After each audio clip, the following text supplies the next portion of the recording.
before any human voice echoed in the canyons, before the first fires warmed a night on the continent, the story of Australia was being written in the slow, inexorable language of geology. The stage for human history was set not thousands but millions of years in the past, on a vast southern supercontinent known as Gondwana. Around 180 million years ago, this immense landmass, which connected modern-day Australia with Antarctica, South America, Africa, and India, was a temperate world, largely covered in cool, damp rainforests dominated by southern beech trees and ancient conifers. The ancestors of Australia's unique life, the first monotremes and primitive marsupials, moved through a world unfamiliar to the modern eye, a world yet to be defined by sun and sand. The great unravelling began as immense tectonic forces started to pull the supercontinent apart. Africa and South America tore away, drifting north to form new configurations. For tens of millions of years, Australia remained fused to Antarctica, a final remnant of the southern world, sharing a climate and a biological inheritance. The definitive separation occurred approximately 45 million years ago, a geological event of profound consequence. As Australia broke its final connection and began a solitary drift northward, it allowed for the formation of the Antarctic Circumpolar Current. This oceanic circulation plunged Antarctica into a deep freeze from which it has never recovered, and in doing so, fundamentally altered the world's climate. Australia, now an isolated continental raft, embarked on a long, slow journey towards the equator. This tectonic drift was the primary engine of its transformation. As the continent moved into hotter and drier latitudes, the ancient, moisture-loving rainforests began a slow retreat, contracting to the more sheltered eastern coasts and highlands. In their place, a new kind of vegetation rose to dominance, one forged in response to increasing aridity and ancient, nutrient-poor soils. Sclerophyll plants, the hard-leafed eucalypts and acacias, began to spread across the landscape. These were species built for survival, with deep root systems to find scarce water and tough leaves to minimize moisture loss. They evolved not just to withstand fire, but to depend on it, with seeds that would only germinate after the passage of flames. The continent's fauna, isolated from the great evolutionary theatre of the Northern Hemisphere where placental mammals rose to dominance, adapted in parallel. Marsupials, once minor players in a global ecosystem, diversified to fill every available niche, producing grazers, browsers, carnivores, and insectivores in a spectacular display of convergent evolution. Kangaroos developed hopping as an energy-efficient method for traversing vast, arid plains, while other creatures adapted to a life in the canopy of the ever-expanding eucalyptus forests. By the time of the Pleistocene epoch, the great cycles of ice ages had begun, causing sea levels to rise and fall dramatically. During glacial maximums, when much of the world's water was locked in ice, the continent connected with New Guinea and Tasmania, forming the single landmass of Sahul. In the warmer interglacial periods, the seas would rise again, re-isolating these lands. It was into this world, a continent shaped by millions of years of isolation, climatic revolution, and unique evolutionary pressures, that the first humans were destined to arrive. The land was not empty, but a fully realized ecosystem, ancient and dynamic, waiting for the first chapter of its human story to begin. Just a quick announcement. If you enjoy this video so far, please subscribe to our channel, as it motivates us to bring you a new story every evening. This is the only kind request tonight, and we won't bother you with it anymore until the very end of today's story. Let's get back to the video. The human journey to Sahul was the final act of a great expansion that began in Africa. Genetic evidence confirms that all modern non-African populations descend from a single group of Homo sapiens who migrated out of their ancestral homeland between 70,000 and 50,000 years ago. These were not aimless wanderers, but anatomically modern people with complex cognitive abilities, capable of planning, cooperation, and technological innovation. Their primary route of expansion, known as the Southern Dispersal, was not an arduous trek across continents, but a rapid migration along the coastlines of the ancient world. Following the rich marine ecosystems of the Arabian Peninsula and the Indian subcontinent, these coastal specialists moved with remarkable speed, reaching Southeast Asia in a few thousand years. The world they entered was geographically distinct from the one we know today. During this period of the Pleistocene, lower sea levels exposed vast continental shelves, creating a single enormous landmass called Sunda, which connected the Malay Peninsula with the islands of Sumatra, Java, and Borneo. This tropical subcontinent was the final staging ground for the most remarkable leg of the human journey. Between the shores of Sunda and the continent of Sahul lay a formidable and permanent water barrier. The deep oceanic trenches of the Wallacea region, a string of islands including Sulawesi and Timor, ensured that no land bridge ever connected these two worlds. Crossing this gap, a series of sea voyages collectively known as the Wallacean Leap represents the world's earliest definitive evidence of purposeful maritime travel. This was not a case of accidental drift. The distances involved, with some crossings potentially exceeding 90 kilometers of open ocean, would have required deliberate construction of watercraft and sophisticated navigational skills. The vessels themselves were likely simple but effective, probably rafts constructed from the abundant bamboo of the region, lashed together to form stable platforms capable of carrying small family groups and their supplies. The journey was not a single voyage, but a multi-generational process of island hopping, a chain of discovery and settlement that brought humans progressively eastward. Each crossing was a calculated risk, requiring an understanding of currents and winds, and the cognitive ability to envision a destination that was often beyond the horizon. Archaeological evidence from the Majed Bebe rock shelter in Australia's Arnhem Land has pushed the date for the first arrival back to at least 65,000 years ago. Stone tools and ochre crayons found in the lowest occupation layers of this site provide irrefutable proof of a human presence on the continent at this astonishingly early date. This timeline confirms that humans were not only capable of these sea voyages far earlier than previously thought, but that they successfully established a viable population in a completely novel environment. The first landfall would have been on the northwestern coast of Sahul, the closest point to the Wallacean Islands. From there, these founding populations began a rapid expansion, following the coastlines and major river systems into the heart of the new continent. This successful colonization was not an accident of history, but the culmination of a planned, technologically assisted migration.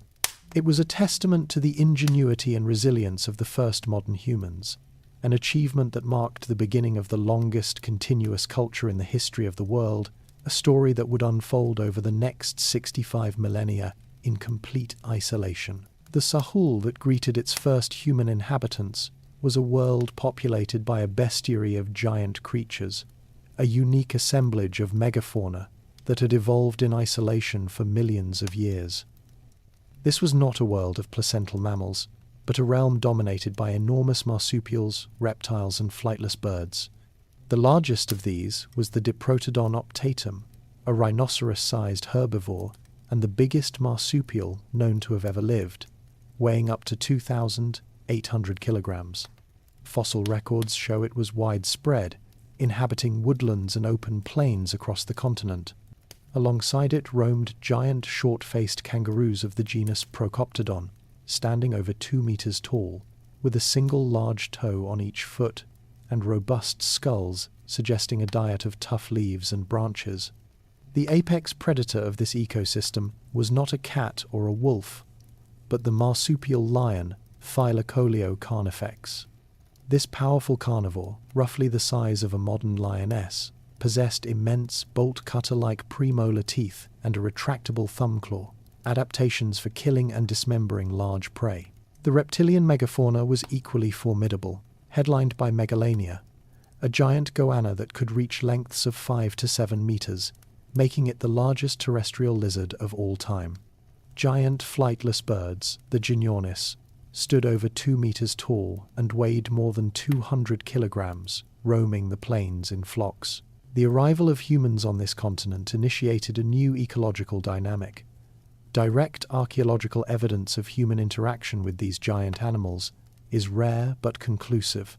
At sites like Cuddy Springs in New South Wales, stone tools have been found in the same sedimentary layers as the bones of Diprotodon and Genyornis, providing unequivocal proof of a long period of coexistence, potentially lasting as long as 15,000 to 20,000 years. Further evidence comes from butchering marks found on megafauna bones at other locations, indicating that these animals were hunted and processed for food.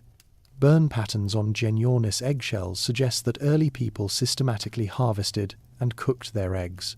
This relationship was not simply one of predator and prey.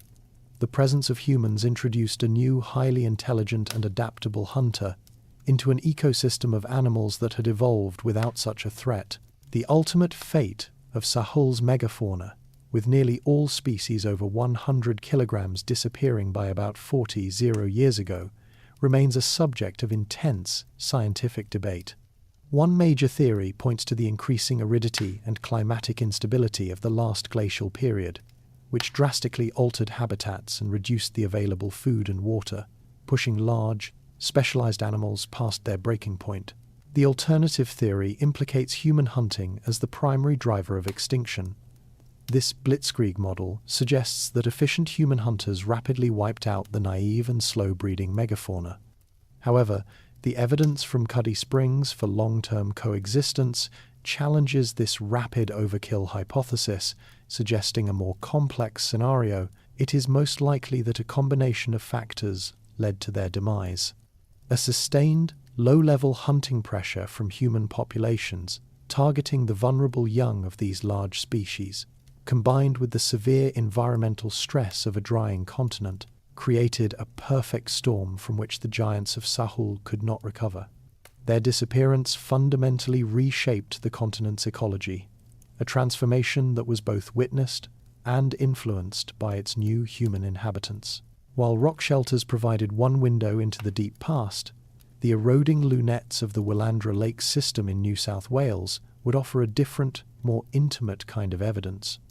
During the Pleistocene, this was a landscape of fertile, interconnected freshwater lakes, teeming with fish and wildlife, supporting a significant human population. As the lakes dried, the wind-swept sands preserved a remarkable record of that occupation. In 1968, geologist Jim Bowler discovered fragmented human remains eroding from a dune. These bones, belonging to an individual later named Mungo Lady, or WLH1, would fundamentally alter the timeline of human spirituality. Scientific analysis revealed that the bones had been deliberately smashed after being burned in a fire, a clear indication of ritual cremation. Dated to approximately 42,000 years ago, this find represented the world's oldest evidence of such a complex mortuary practice. The act of cremation implies a sophisticated belief system concerning death and the afterlife, requiring control of fire and a structured communal ceremony. It was a clear demonstration that these early people possessed a rich symbolic world. 6 years later, in 1974, Bowler made an even more significant discovery nearby. The nearly complete skeleton of an adult male, Mungo Man or WLH3, was found laid out in a shallow grave. The body had been carefully positioned, lying on its back with the hands interlocked over the groin. Most remarkably, the entire body had been sprinkled with red ochre, a pigment that is not found naturally in the Willandra region. This act provides irrefutable proof of long-distance trade or travel, as the nearest sources for this specific type of ochre were hundreds of kilometers away. The deliberate use of ochre in a burial context is a powerful indicator of symbolic thought, representing concepts of life, blood, or a spiritual essence. The careful arrangement of the body and the application of this sacred substance constitute the oldest known example of such a sophisticated ritual burial anywhere on Earth. Mungo Man, also dated to around 42,000 years ago, was not simply disposed of.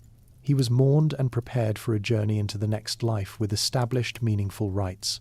Together, Mungo Lady and Mungo Man provide a profound insight into the cognitive and social complexity of Australia's first inhabitants.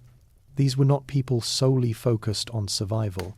They had a highly developed spiritual life, with established traditions for honouring their dead that were far more elaborate than those of their contemporaries in Europe, such as the Neanderthals.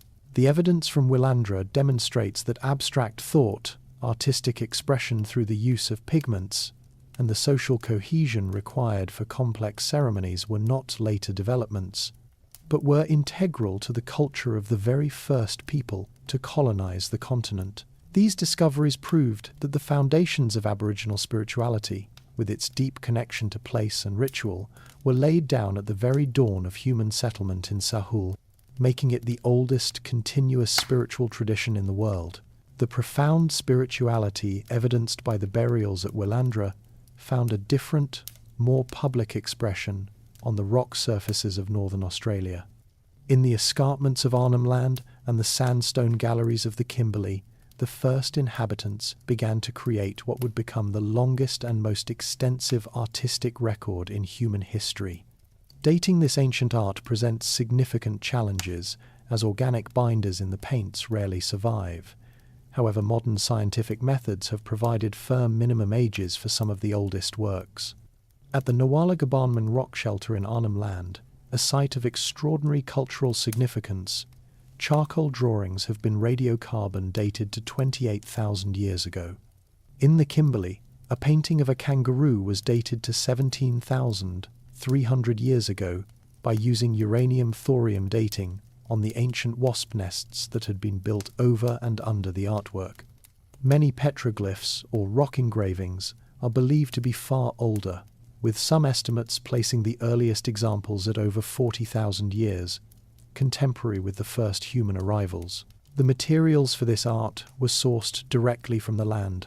The artists used mineral pigments, primarily iron oxides, to create a palette of red, yellow, and brown ochres, along with white kaolin clay and black manganese or charcoal.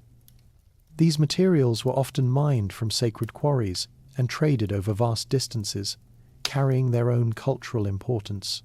The pigments were ground into a fine powder and mixed with a binder, such as water, orchid juice, or animal fat, to create a durable paint. Application techniques were varied and sophisticated. Paint was applied with fingers, with brushes made from feathers or chewed twigs, or sprayed from the mouth to create the iconic stencils of hands, tools, and weapons that adorned so many rock shelters. The art itself is not a single static tradition, but a dynamic sequence of evolving styles that can be read as a chronicle of cultural and environmental change. The earliest periods, often referred to as the dynamic or erudite figure phase, are characterized by large, naturalistic depictions of animals and humans, often shown in motion running, hunting, or dancing. Some of these early paintings appear to depict species of megafauna that are now extinct, providing a visual record of the world described in the previous chapter. In the Kimberley, this early naturalism is followed by the enigmatic Gwion, or Bradshaw figures. These are uniquely elegant and finely detailed human forms, painted in red ochre, often adorned with intricate headdresses, sashes, and carrying weapons or ceremonial objects. They are frequently depicted in large, active groups, suggesting complex rituals or historical narratives. Later, a profoundly different conceptual style emerged in Arnhem Land, known as X-ray art. In this tradition, artists painted not only the external features of an animal or person, but also their internal anatomy, including the skeleton, spine, and major organs. This style reveals an intimate anatomical knowledge derived from butchering game, but more importantly, it reflects a worldview focused on the inner essence and spirit of a being, rather than just its outward appearance. This art was not decorative. It was functional, sacred, and integral to the fabric of life, a visual language that recorded lore, history, and spirituality directly onto the stone of the land itself. The technological foundation of the first Australians was a sophisticated and adaptable stone toolkit. These early people did not arrive empty-handed. They brought with them a suite of lithic technologies developed in Africa and Asia, which they immediately began to adapt to the unique resources and challenges of Sahul. The earliest tool assemblages, found at sites like Majed Bibi and dating back 65,000 years, are part of what is known as the Australian core tool and scraper tradition. This toolkit was characterized by its efficiency and versatility, featuring large, heavy core tools used for chopping wood and breaking bones, along with a variety of sharp-edged flakes and scrapers essential for butchering animals, processing plant fibers, and shaping wooden implements.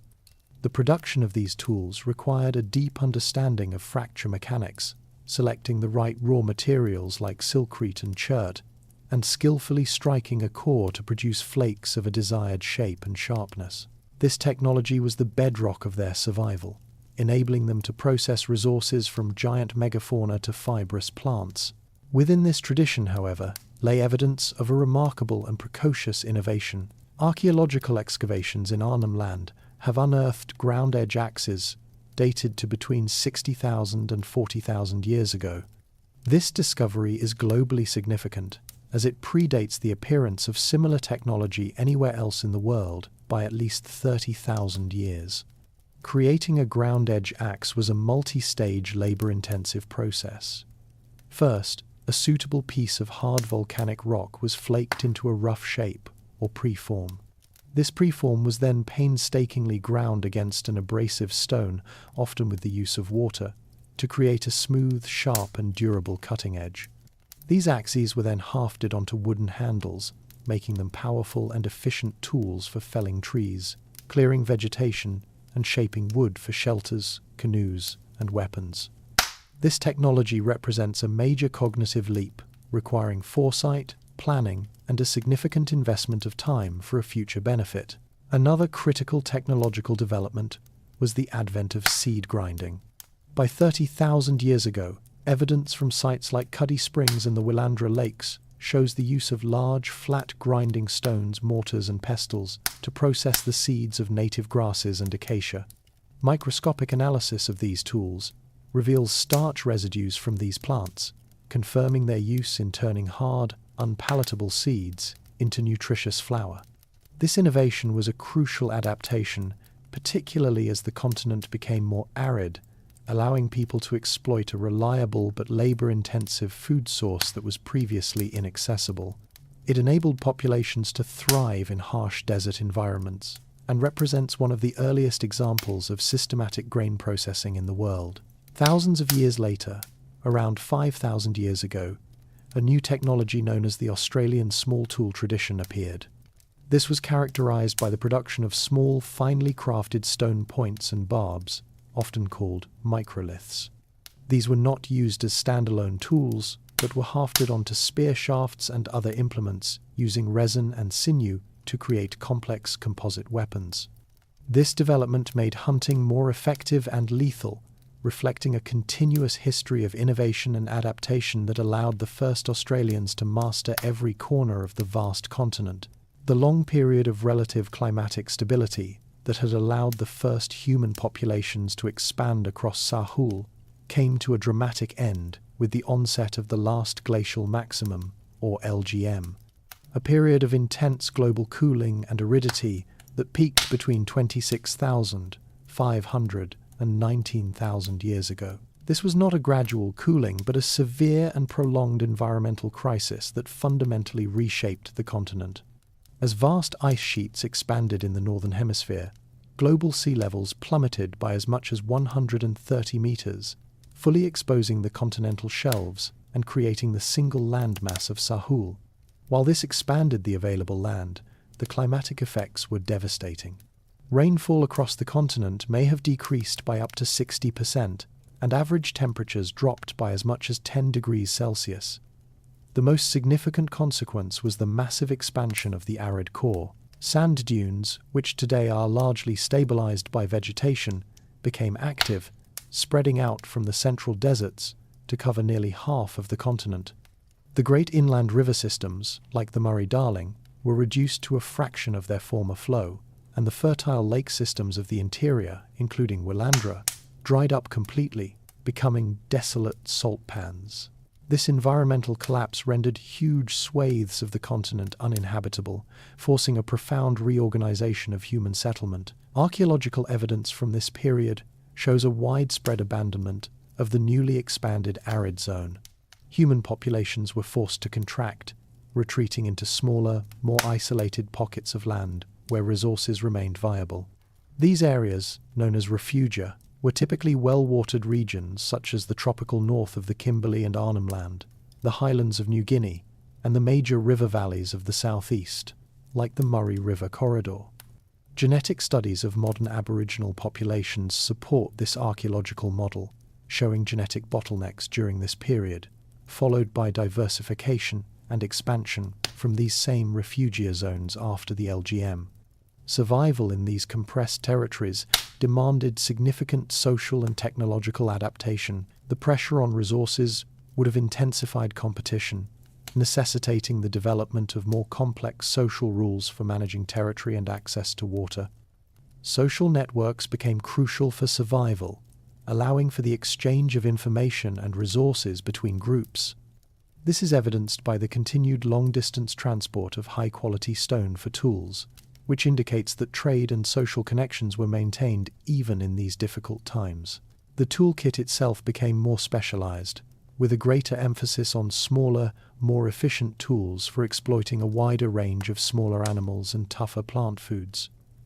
The increased reliance on seed grinding, a technology that had appeared earlier, became critical for survival in many regions.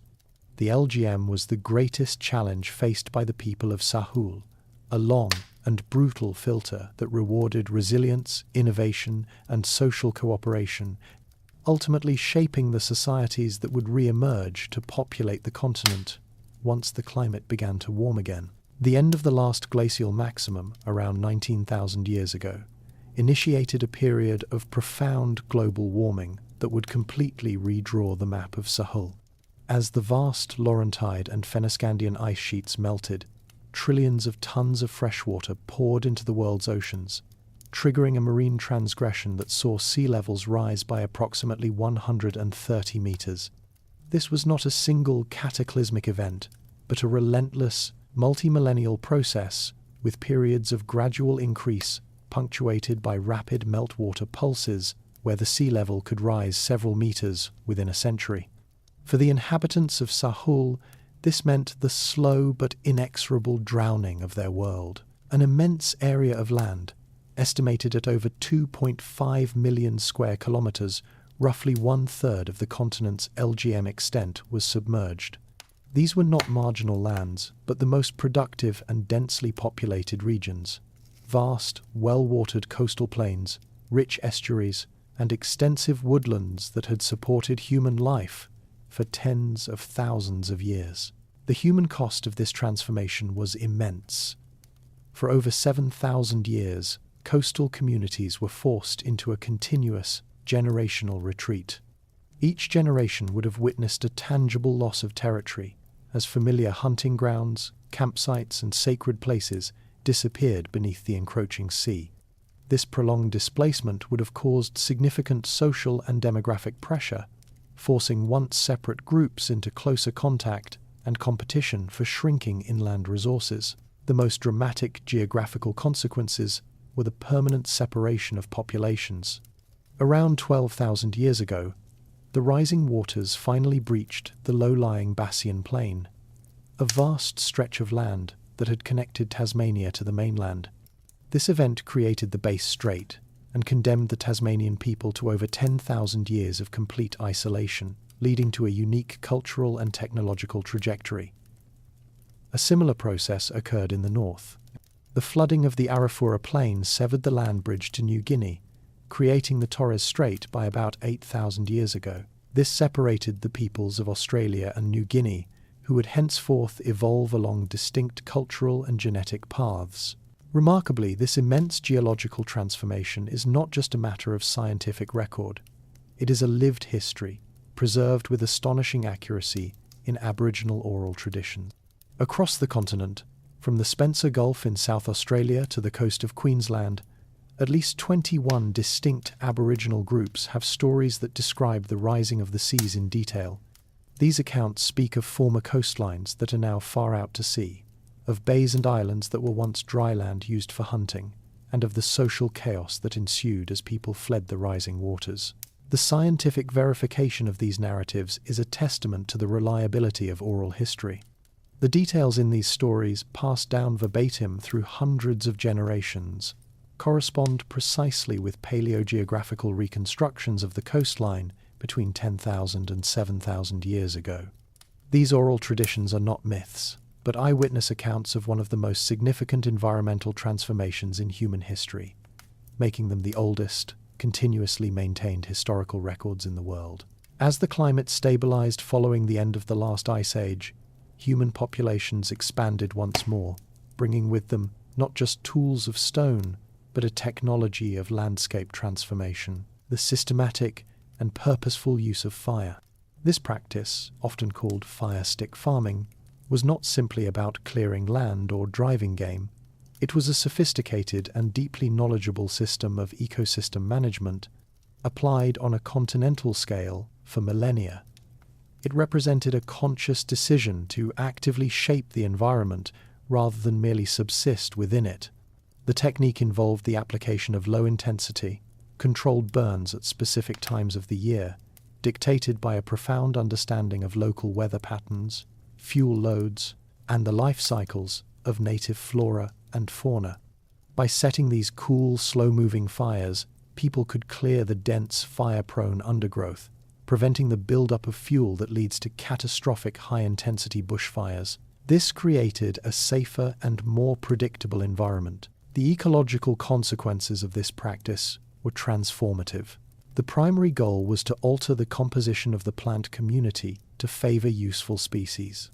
The fires promoted the growth of fresh, nutritious grasses, which in turn attracted grazing animals like kangaroos and wallabies, effectively creating predictable hunting grounds. This process, known as cleaning the country, also made travel easier and safer by clearing thick scrub.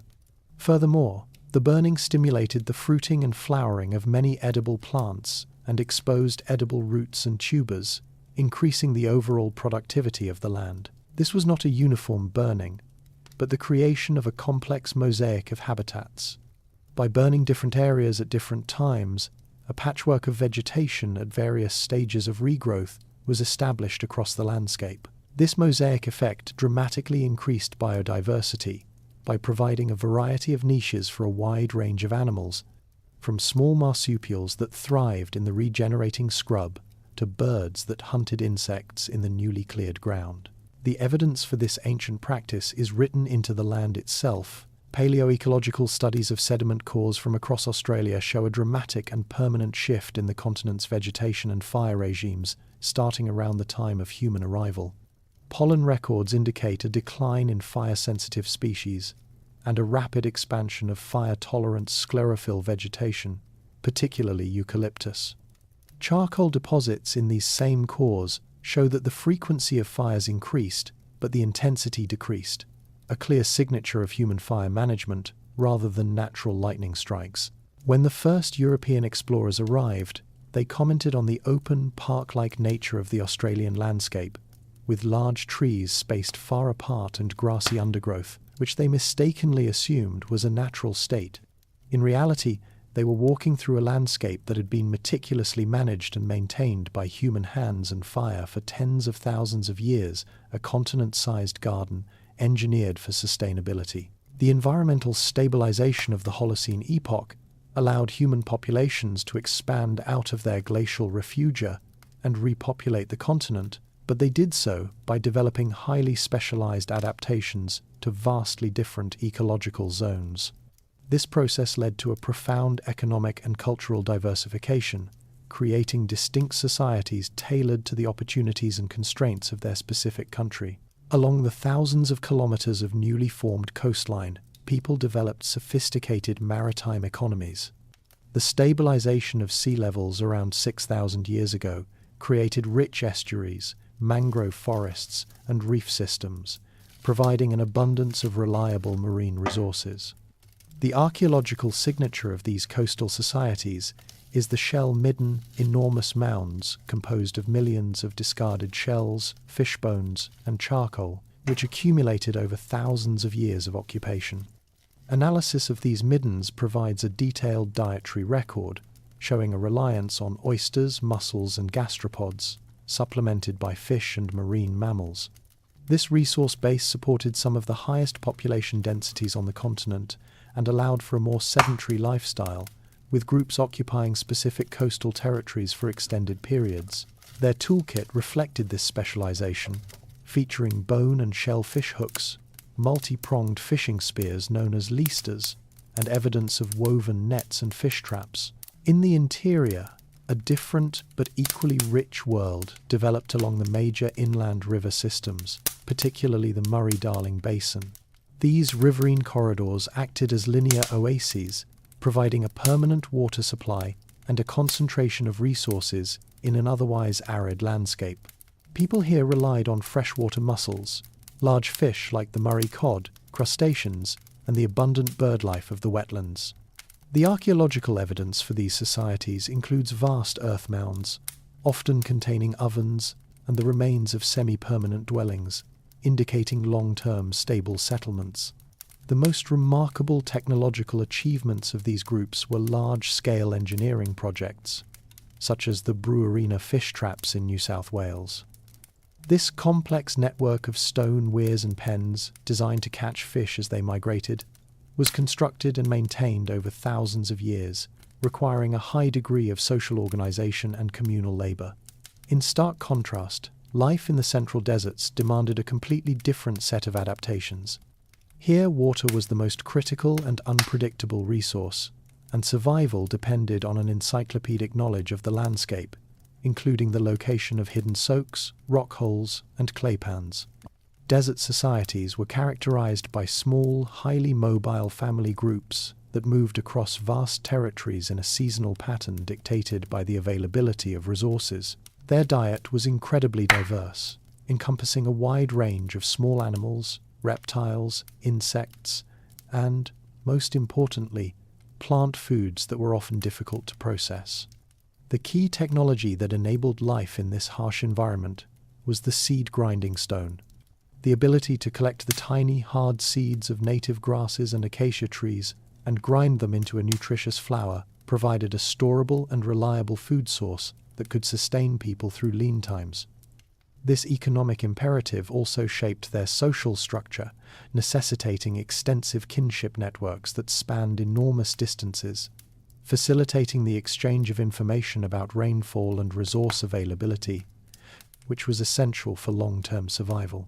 Parallel to the development of specialized economies and technologies, a unifying cosmological framework emerged that gave structure and meaning to every aspect of existence. This complex worldview, known in English as the dreaming or the dream time, was not a simple creation mythology, but a foundational and ongoing principle that integrated the spiritual, physical, and moral dimensions of the world.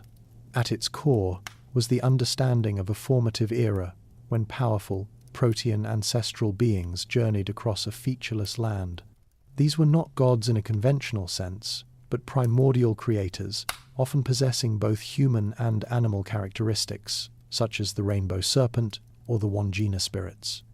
Their actions, their travels, hunts, battles, and ceremonies did not just occur upon the land, they brought the landscape into being. Every river, mountain range, rock formation, and waterhole was understood as the physical manifestation of an event that took place during this ancestral period. Crucially, these beings did not simply create the physical world and then depart. As they traveled, they laid down the immutable laws that would govern all future life. This foundational code, known simply as the law, prescribed the rules for social conduct, kinship structures, marriage rites, and all ritual obligations. It was not a human invention subject to change, but a sacred inheritance from the ancestors, embedded within the very fabric of the country itself. The moral and social order was therefore inextricably linked to the physical landscape. The legacy of the ancestors' journeys was mapped across the continent in a vast, intricate network of pathways known as songlines or dreaming tracks.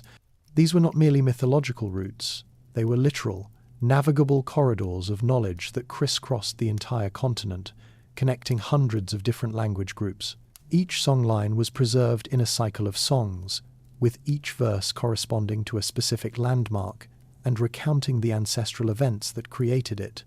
By singing the verses in the correct sequence, a person could navigate accurately across hundreds, even thousands, of kilometers of often featureless terrain, moving from one sacred site to the next. These songs were a form of oral map, a mnemonic device that encoded vital information about navigation, the location of water sources, and resource availability.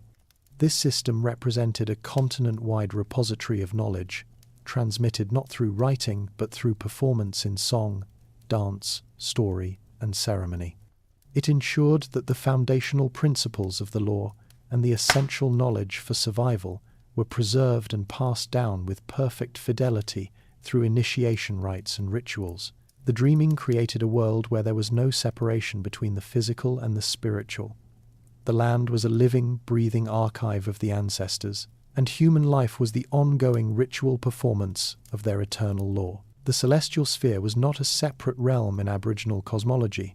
It was an extension of the land, a sky camp where ancestral beings continued their journeys and enforced the law. The astronomical knowledge developed across the continent was as sophisticated and practical as any on Earth, a science born from millennia of systematic naked-eye observation. Its primary function was calendrical, providing a precise and reliable guide to the seasons and the corresponding availability of resources. The heliacal rising and setting of specific stars and constellations were key markers. For the Pitjantjatjara people of the Central Desert, the appearance of the Pleiades star cluster low in the western sky after sunset signaled the end of the hot season and the beginning of the dingo pupping season, a time for a specific hunt.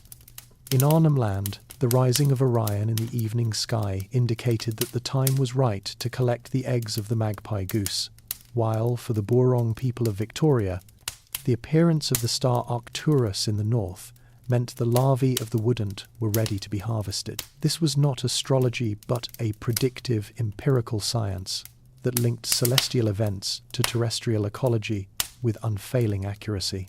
Navigation was another critical application of this celestial knowledge. While songlines provided the narrative map, the stars offered the directional compass. The Southern Cross was a key navigational tool, but its use was more complex than in Western navigation.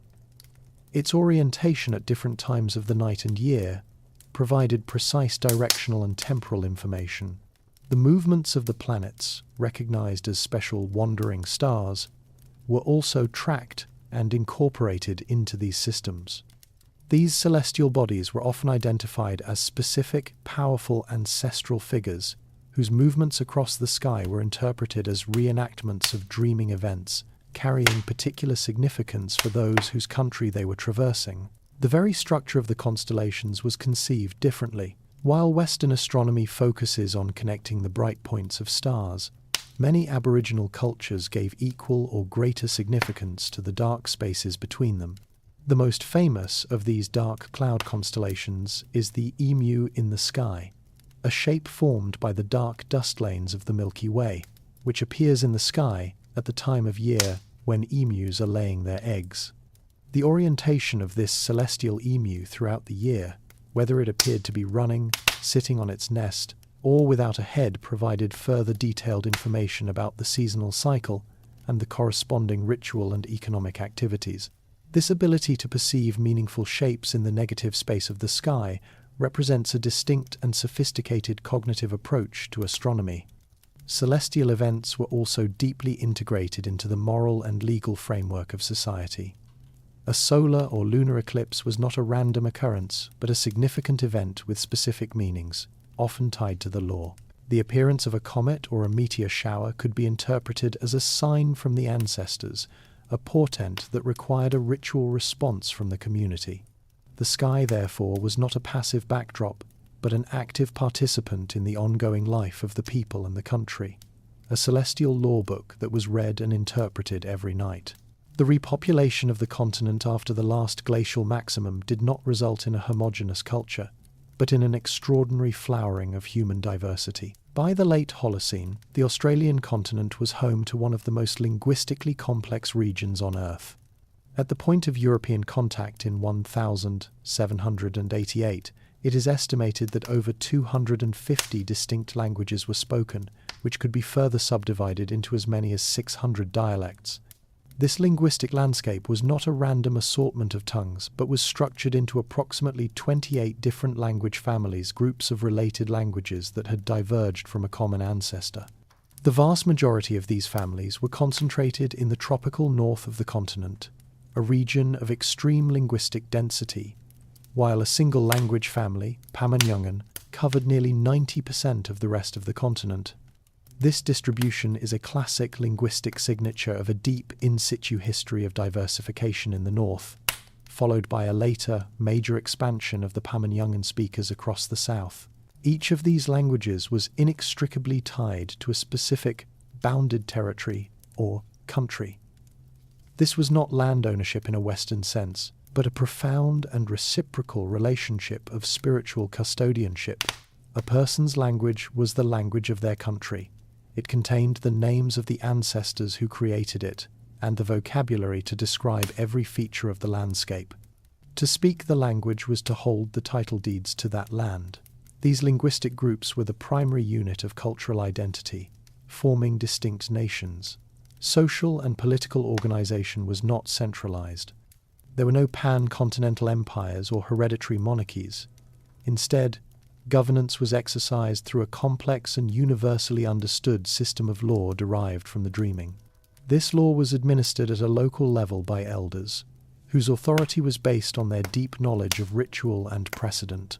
The fundamental social unit was typically a small land-holding clan or family group, whose members were related by descent.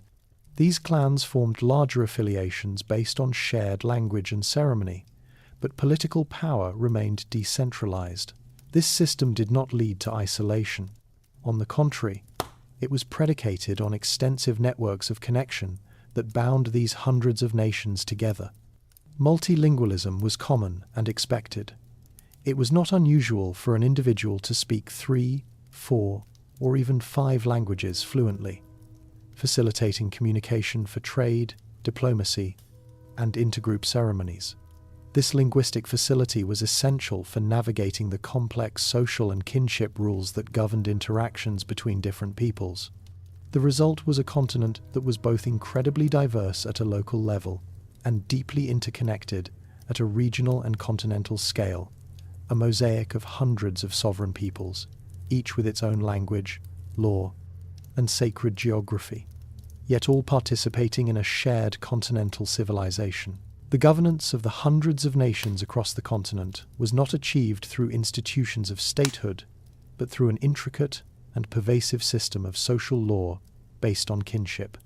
This was the primary structural element of every society, a complex web of relationships that defined an individual's identity, responsibilities, and place in the universe from the moment of birth. It was not a matter of choice, but an immutable fact of existence, mapping every person onto a vast social and ceremonial grid. The most fundamental and widespread organizing principle was the moiety system, where all of society, and often the entire cosmos, was divided into 2 complementary halves.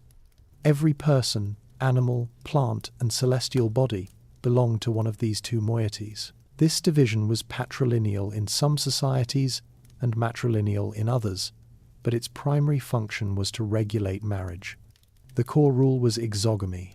A person was required to marry someone from the opposite moiety, preventing marriage between close relatives and creating a constant structured flow of relationships between family groups. In many regions, this binary system was further subdivided into more complex arrangements. The section system, common across the central and northern parts of the continent, divided society into 4 distinct groups. This created a more refined marriage cycle, where a person from one section could only marry a person from a specific one of the other 3 sections, and their children would belong to a third section. An even more intricate system, found particularly in Arnhem Land, involved 8 subsections. This created a highly complex generational cycle of marriage and descent that could take many generations to repeat, ensuring maximum genetic diversity and weaving an incredibly tight and resilient social fabric. These systems were not just about marriage, they dictated a person's entire social world. An individual's section or subsection determined their relationship to every other person they would ever meet. Upon encountering a stranger, the first question would be to establish their kinship position, which would immediately define the correct way to behave, whether to show respect, to joke, or to avoid them. This system of universal kinship was the law. It assigned specific and unavoidable obligations. A person had a duty of care and resource sharing to certain relatives, while to others they had specific ritual responsibilities, such as organizing their funeral ceremonies. Certain relationships, such as that between a man and his mother-in-law, were governed by strict avoidance rules, a practice that minimized potential domestic conflict. This was not an informal set of customs, but a comprehensive legal framework that was self-enforcing. A breach of kinship law, such as an incorrect marriage, was a serious offense against the entire community and the spiritual order, often resulting in severe punishment. This intricate, mathematically precise system of human connection was the invisible architecture of Aboriginal society, a sophisticated mechanism of governance that ensured social stability, resolved conflict, and distributed responsibilities without the need for chiefs, kings, or a centralized state. The decentralized societies of the continent were bound together by vast and ancient networks of exchange that functioned as the arteries of a continental economy. These were not simple ad hoc transactions, but highly structured systems of trade, diplomacy, and ritual obligation that moved goods, ideas, and people over thousands of kilometers. The routes themselves were often congruent with the ancestral pathways of the songlines, giving this economic activity a deep spiritual and legal sanction. The trade was driven by the unequal distribution of resources. A valuable commodity in one region could be exchanged for something equally prized from another, creating a complex system of continental interdependence. Archaeological and ethnographic evidence reveals the immense scale of this network. Pearl shells from the Kimberley coast in the northwest, incised with sacred designs, have been found in archaeological sites over 20 kilometers away in the central deserts and South Australia. These were not mere ornaments, but objects of immense ritual power, their value increasing the further they travelled from their source. Similarly, high-quality red ochre was mined from a few specific sacred quarries, such as Wilgie in Western Australia and Parakilna in the Flinders Ranges, and traded across the continent for use in ceremony and art. The goods exchanged were diverse, encompassing both utilitarian items and objects of high symbolic value. Stone axes, made from specific types of hard volcanic rock found only in certain locations like Mount William in Victoria, were traded up the Murray River and into New South Wales. Light, durable spear shafts from the central deserts were exchanged for the finely crafted stone spearheads of the Kimberley. In Central Australia, a major trade commodity was pituri, a native plant containing nicotine, which was harvested, dried, and traded in carefully prepared bundles along specific routes, serving as a valuable and highly sought-after stimulant. This was not a system of free markets, but one of reciprocal, ceremonial exchange. Trade was conducted through established partnerships between individuals in different language groups, relationships that were often inherited and maintained over generations. The protocols for exchange were formal and governed by kinship law, ensuring that transactions were peaceful and reinforced social alliances. Beyond physical goods, these networks were the primary conduits for the transmission of non-material culture. New songs, dances, and, most importantly, entire ceremonial cycles were passed from one group to another along these ancient highways. The arrival of a new ceremony, carried by initiated men, was a major social and political event, often involving large intergroup gatherings that could last for weeks. These gatherings were crucial for arranging marriages, settling disputes, and reinforcing the social and spiritual connections that bound disparate nations together.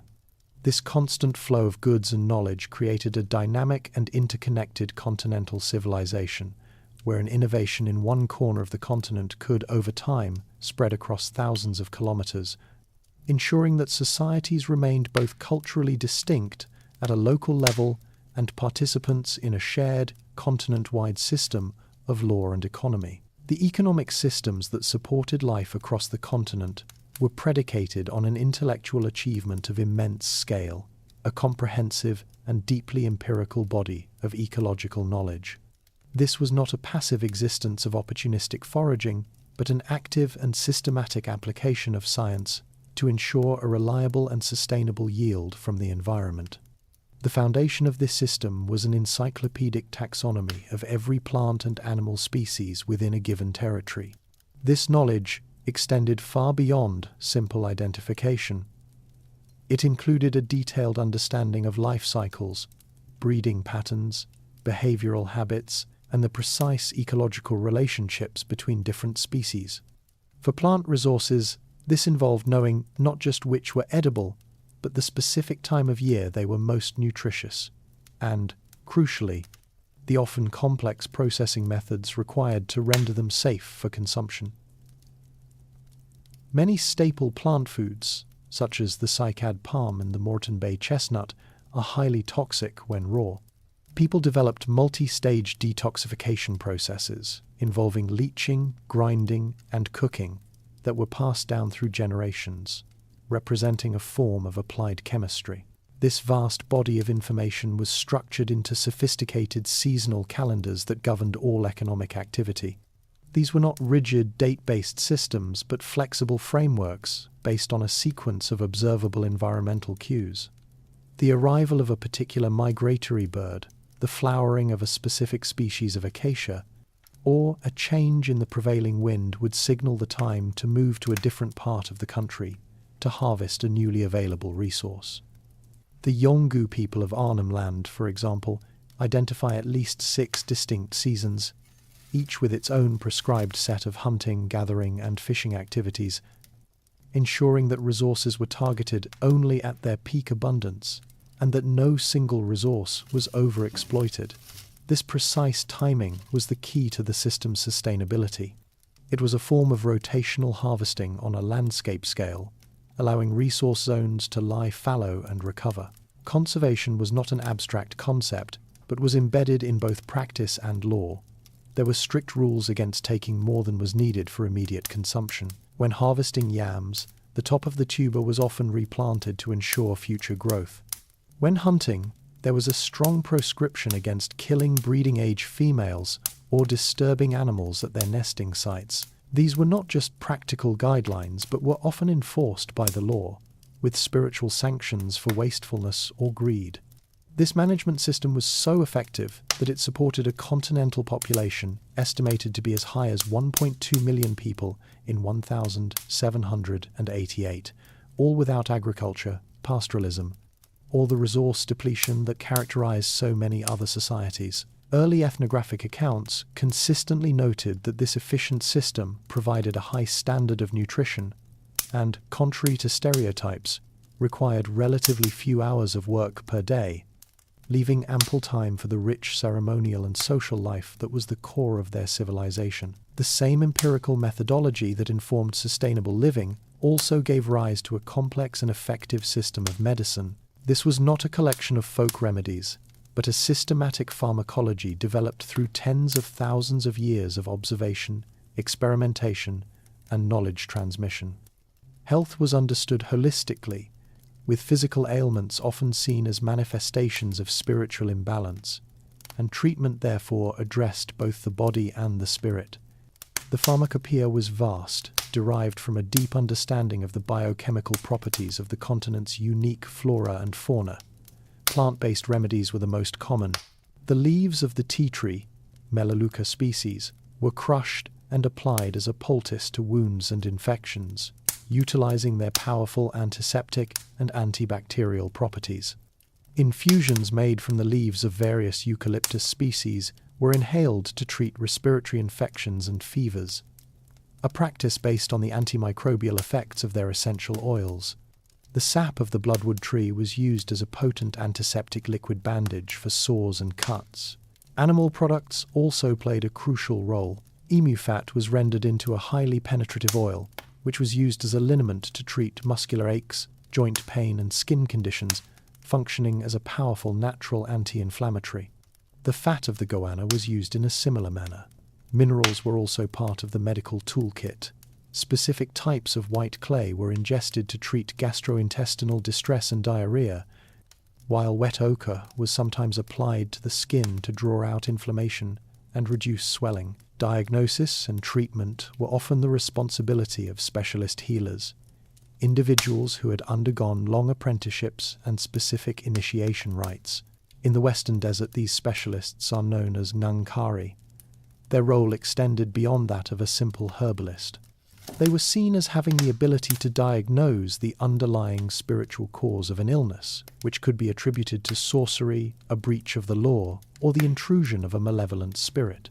A healing ceremony, therefore, often involved a combination of physical and metaphysical treatments. While a herbal poultice might be applied to a wound, the ngangkari would also perform rituals, including chants and massage, designed to locate and remove the spiritual intrusion believed to be the root cause of the affliction. This dual approach treated the patient as a whole being, whose physical health was inseparable from their spiritual well-being. This specialized medical knowledge was not common property. While many people would know basic remedies for common ailments, the complex diagnostic skills, surgical techniques like bone setting, and the knowledge of the most powerful and potentially dangerous remedies were carefully guarded. This intellectual property was passed down through specific family lines, from elder to chosen successor, ensuring the accuracy and safe application of this potent medical system. It was a science of healing that was perfectly adapted to its environment, a testament to a long and unbroken history of empirical inquiry into the nature of health and disease. Ritual was not an adjunct to life in Aboriginal society. It was the central institution through which law was taught, social status was conferred, and the world itself was maintained. The most critical of these were initiation ceremonies, which served as the formal mechanism for transforming children into legally and spiritually responsible adults. This was not a single event, but a long and arduous process, often spanning several years, during which initiates were systematically instructed in the highest levels of esoteric knowledge. They were removed from the general community and taken to secluded, sacred grounds where they were taught the deep meanings of the law, the details of their kinship obligations, and the epic song cycles that mapped their country. This education was punctuated by severe physical ordeals, which varied by region but could include scarification, tooth avulsion, or circumcision. These were not acts of gratuitous cruelty. They were tests of discipline, courage, and the ability to endure pain, proving the initiate's readiness to be entrusted with sacred knowledge. Successful completion of this process marked a fundamental change in status, granting the individual the rights and responsibilities of adulthood, including the right to marry, participate in political decision-making, and attend higher-level ceremonies. The second major category of ritual was the regular performance of ceremonies designed to ensure the continuation of the cosmic order. These are often referred to as increase or renewal ceremonies. Their purpose was not to petition the ancestors for bounty, but to fulfill a human duty to actively participate in the regeneration of the world. Each clan was responsible for the stewardship of specific sacred sites within their country, places where an ancestral being had performed a key creative act, such as bringing a particular species into existence. At the correct time of year, determined by celestial and ecological cues, the initiated custodians of that site would perform a ritual reenactment of the ancestors' original act. This involved specific songs, dances, and actions, often using sacred objects known as churunga engraved stones or wooden boards, believed to be the physical embodiment of the ancestors' power. By performing this ritual, it was believed that the life force of the species, be it a kangaroo, a yam, or a fish, was renewed for the coming season. This was a profound responsibility, a form of spiritual work essential for the survival of both the people and the land. These ceremonies were often large-scale, intergroup gatherings, functioning as the primary forum for diplomacy, trade, and the arrangement of marriages between different nations. The performance itself was a complex multimedia event, involving intricate body paint designs that transformed the dancers into living representations of the ancestors, accompanied by song cycles that could last for days. Knowledge of these rituals was strictly hierarchical. The full meaning and performance details were restricted to senior initiated elders, whose authority rested on their custodianship of this sacred intellectual property. This ensured the precise transmission of lore and cosmology from one generation to the next, making ceremony the very engine of social cohesion, education, and ecological management. The transmission of the vast body of knowledge required to maintain Aboriginal society was not dependent on written texts, but on the dynamic and powerful media of music and dance. These were not forms of entertainment or aesthetic expression in the Western sense. They were the primary technologies of information storage and retrieval, the living archives through which lore, history, and science were passed with perfect fidelity. The central repository of this knowledge was the song cycle, a vast, interconnected series of songs that functioned as the oral equivalent of sacred texts, legal codes, and encyclopedias. Each cycle, comprised of hundreds of individual verses, was the exclusive property of a specific clan and contained the deep knowledge of their country and their ancestral lineage.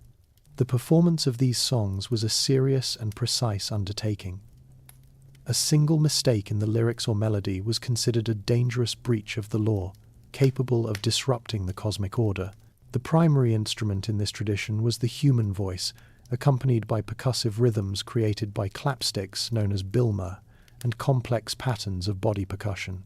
In the tropical north, specifically Arnhem Land, another instrument developed around 1500 years ago, the didgeridoo or yidaki. This was not a melodic instrument, but a rhythmic drone, crafted from a eucalyptus branch naturally hollowed out by termites. The player produces a continuous, resonant sound through the technique of circular breathing, creating a complex soundscape of harmonics and vocalizations that provides the foundational rhythm for the ceremony. Its use was geographically specific and culturally prescribed. It was not a pan-continental instrument, but a powerful ceremonial tool belonging to the peoples of the North. Ceremonial dance was the physical embodiment of the song cycles, a form of kinetic storytelling where every gesture was a precisely choreographed word in a sacred language. The dancers were not simply performers, they were conduits, transforming themselves into the ancestral beings whose stories they were reenacting. This transformation was made manifest through the application of intricate body paint, with designs dictated by the law and specific to the ceremony being performed. Using a palette of ochres, clays, and charcoal, the dancers' bodies became living canvases, displaying the sacred patterns that identified them with a particular ancestor. Elaborate regalia, constructed from feathers, leaves, and woven fibers, completed this metamorphosis. A performance was a multi-sensory event, combining the sound of the song, the rhythm of the clapsticks and the didgeridoo, and the visual power of the dance to create an immersive environment that was both educational and profoundly spiritual. Through these integrated art forms, knowledge was not passively learned but actively experienced, ensuring that the foundational truths of the dreaming were etched into the memory and body of each new generation. The mastery of diverse and challenging aquatic environments was a fundamental component of life for a significant portion of the continent's population, an achievement made possible by the development of sophisticated watercraft and navigational expertise. This was not a single, uniform maritime tradition, but a spectrum of technologies, each precisely adapted to local conditions and available materials. The simplest and most widespread form of watercraft was the tied bark canoe. This vessel was an elegant and efficient piece of engineering, constructed from a single, large sheet of bark, typically from a eucalyptus tree, which was carefully incised and peeled from the trunk during the wet season when the sap was running. The ends of the bark sheet were then pleated and tied with plant fiber rope, and the entire structure was heated over a fire to make it pliable. Once shaped, the ends were sealed with clay or resin to ensure it was watertight. These canoes were incredibly light, often able to be carried by a single person, making them ideal for use in the calm waters of inland rivers, lakes, and estuaries. They were primarily used for fishing, collecting bird eggs from reed beds, and for general transport along the extensive riverine highways. In regions with more demanding coastal conditions, a more robust vessel was required. The sewn bark canoe, found along the coasts of Arnhem Land and Queensland, represented a significant technological advance. These were larger, more complex craft, constructed from several pieces of shaped bark that were sewn together using plant fiber cordage. The seams were then caulked with a mixture of resin and beeswax to create a strong, waterproof hull. These canoes were often fitted with internal bracing to increase their rigidity, making them capable of handling the open waters of the coast. They were the platforms from which people hunted large marine animals like dugongs and sea turtles, a dangerous undertaking that required skill, courage, and specialized equipment like harpoons. The presence of these more substantial vessels is confirmed in the archaeological record by their depiction in the rock art of these regions, with some paintings showing canoes carrying multiple people and their hunting gear. The most technologically complex watercraft were the outrigger canoes used in the far north, particularly in the Cape York Peninsula and the Torres Strait. This technology was not an independent Australian invention, but was acquired through cultural exchange with Papuan and Austronesian seafaring peoples. The outrigger, a float attached to the main hull by booms, provided immense stability, allowing these canoes to be used for long-distance voyages in the open ocean. They were often fitted with sails, another borrowed technology, which enabled them to travel between the Australian mainland, the Torres Strait Islands, and the coast of New Guinea. These vessels were the backbone of the extensive trade and social networks that connected these regions, facilitating the exchange of goods, ideas, and people. The navigation that underpinned these voyages was as sophisticated as the vessels themselves, relying on a deep empirical knowledge of currents, tides, wind patterns, and the positions of stars, all integrated into the same oral mapping system of the songlines. Long before the arrival of European ships, the northern coast of the continent was part of a dynamic international network of trade and cultural exchange. For at least 2 centuries, and possibly longer, annual fleets of sailing vessels known as praws made the journey from the port of Makassar in Sulawesi, in what is now Indonesia, to the northern shores of Australia. This regular and organized contact, which began no later than the 1720s, was driven by a single powerful economic incentive, the harvesting of trepang or sea cucumber. This marine invertebrate was a highly prized commodity in the markets of southern China, where it was used in cuisine and traditional medicine. The Macassan traders were the middlemen in this lucrative global trade, and the shallow, warm waters of northern Australia, a land they called Marasia, were one of the world's richest sources of high-quality trepang. This was not a colonial enterprise but a strictly commercial one, dependent on negotiation and cooperation with the local Aboriginal inhabitants, particularly the Yolngu people of Arnhem Land. Each wet season, the Macassan fleets, sometimes numbering up to 60 vessels and carrying over 1,000 men, would sail south on the monsoon winds. They established temporary processing camps along the coast, where they would set up large stone hearths and iron cauldrons to boil the harvested trepang before drying and smoking it for the journey back to Makassar. The success of this large-scale industrial operation was entirely reliant on the labour and consent of the Yolngu. Local men and women were employed in the collection and processing of the trepang, and in return, they received goods that had a significant impact on their own economy and technology. Metal tools, such as knives and axes, were highly valued, as was cloth, tobacco, and rice. In some areas, the Macassans introduced the dugout canoe, which represented a significant technological advance over the local bark vessels and was often exchanged for the right to harvest in a particular clan's waters. The impact of this long-term interaction was profound and multifaceted, extending far beyond simple economics. A pidgin language developed to facilitate communication, and hundreds of Macassan loanwords were permanently incorporated into the languages of northern Australia. Yolngu people integrated the visitors into their kinship systems, establishing formal, reciprocal relationships that governed their interactions. The encounter was recorded in immense detail in Yolngu culture.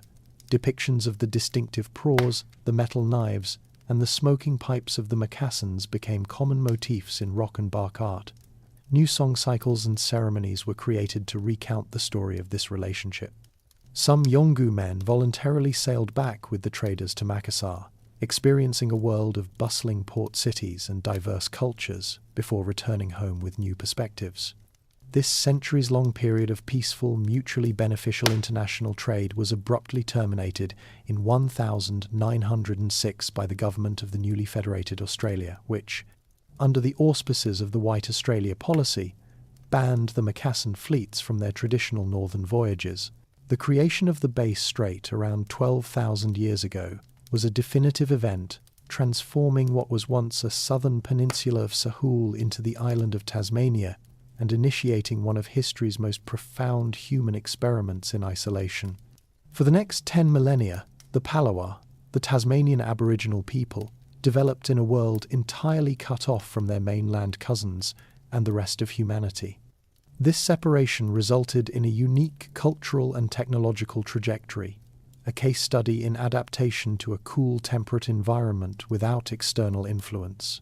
The most striking feature of this long isolation was the development of a distinct toolkit. The Palawa did not use many of the technologies that became widespread on the mainland during the Holocene. Bone tools, such as needles and awls, which are present in the earliest archaeological layers, disappear from the record around 3,500 years ago. Similarly, iconic mainland technologies like the boomerang and the spear thrower, or woomera, were never part of their arsenal. Their lithic technology was efficient but simple, consisting primarily of flaked quartzite core tools and scrapers, used for tasks like shaping wooden spears and clubs, and butchering animals. Their economy was meticulously adapted to the island's resources. They were effective hunters of terrestrial game, particularly wallabies, wombats, and possums. However, their primary subsistence focus, especially in the last 4,000 years, was the rich marine environment. The coastlines of Tasmania are dotted with enormous shell middens, some several meters deep, which attest to a long-term intensive harvesting of shellfish, particularly abalone and oysters. They were also expert seal hunters, navigating the often treacherous coastal waters to reach offshore islands and seal colonies. This maritime focus makes one cultural decision particularly enigmatic.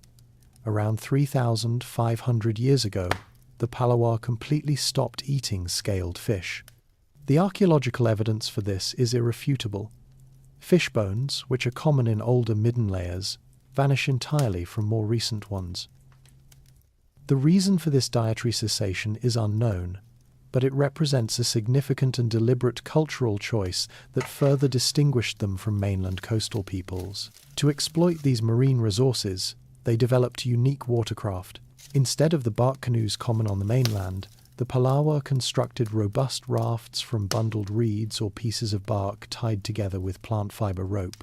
These were stable, buoyant vessels, capable of carrying several people and their gear, and were used for transport along the coast and for the dangerous voyages to offshore hunting grounds. Their social world was divided into approximately 9 distinct nations, each with its own language and territory. They constructed more substantial dwellings than many mainland groups, building sturdy dome-shaped huts from bark and branches, which provided essential shelter in the cool, wet climate. The Palawa experience is a powerful testament to human adaptability, a 10,000-year journey that produced a society and a technology perfectly attuned to its island world, a distinct and separate branch of the human story that thrived in complete isolation until the catastrophic arrival of Europeans. Situated in the strategic maritime corridor between the Australian continent and the island of New Guinea, the Torres Strait Islanders developed societies that were culturally and ethnically distinct from their Aboriginal neighbours to the south. As a Melanesian people, their world was defined by the sea, an archipelago of over 274 islands that served not as a barrier, but as a dynamic bridge for trade, warfare, and cultural exchange. Their economic base was fundamentally different from the hunter-gatherer systems of the mainland. While they expertly exploited the rich marine environment, they were also sophisticated horticulturalists.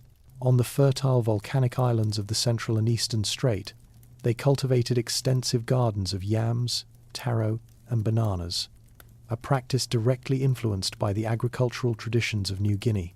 This reliable carbohydrate base supported larger, more sedentary populations and more complex social structures than were common on the mainland.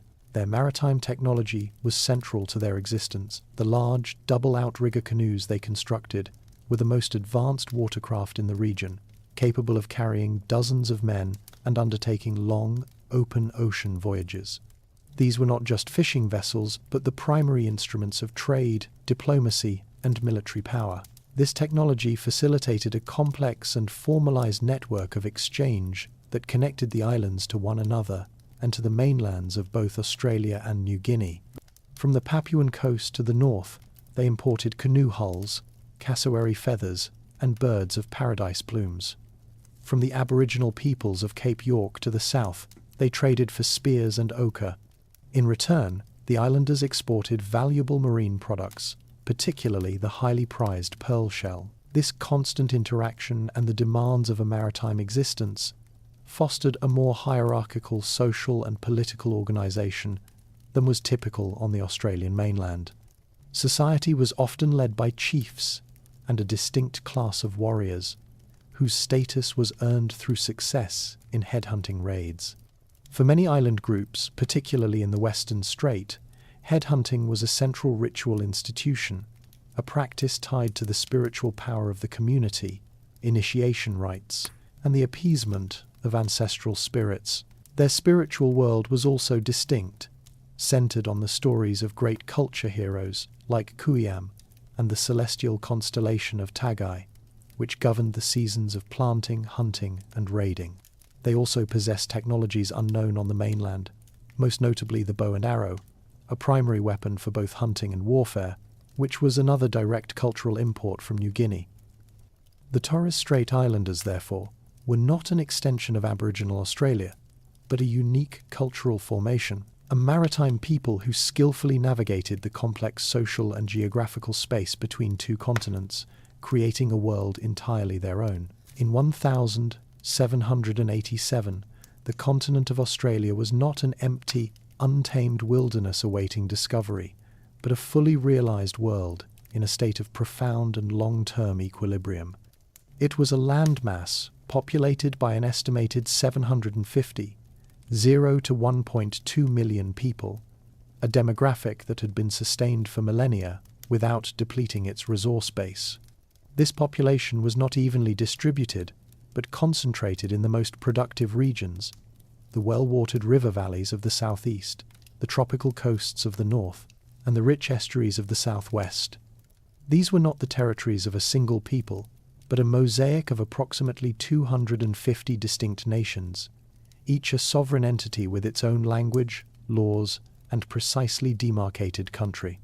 The political landscape was one of decentralized authority, governed not by kings or councils, but by a universally understood and spiritually sanctioned legal framework. Social order was maintained through the intricate architecture of kinship, a system that prescribed every individual's rights, responsibilities, and relationships, ensuring stability and resolving conflict through established protocols. The continental economy was a testament to a different kind of human ingenuity, one based on deep ecological science rather than agriculture. The entire landscape was a managed estate, shaped by the systematic application of fire to promote biodiversity and ensure a predictable supply of resources. This was complemented by a precise calendrical understanding of the environment, which dictated the seasonal harvesting of a vast range of plant and animal foods. This system was underpinned by a powerful conservation ethic embedded in law, which prevented the overexploitation of any single species.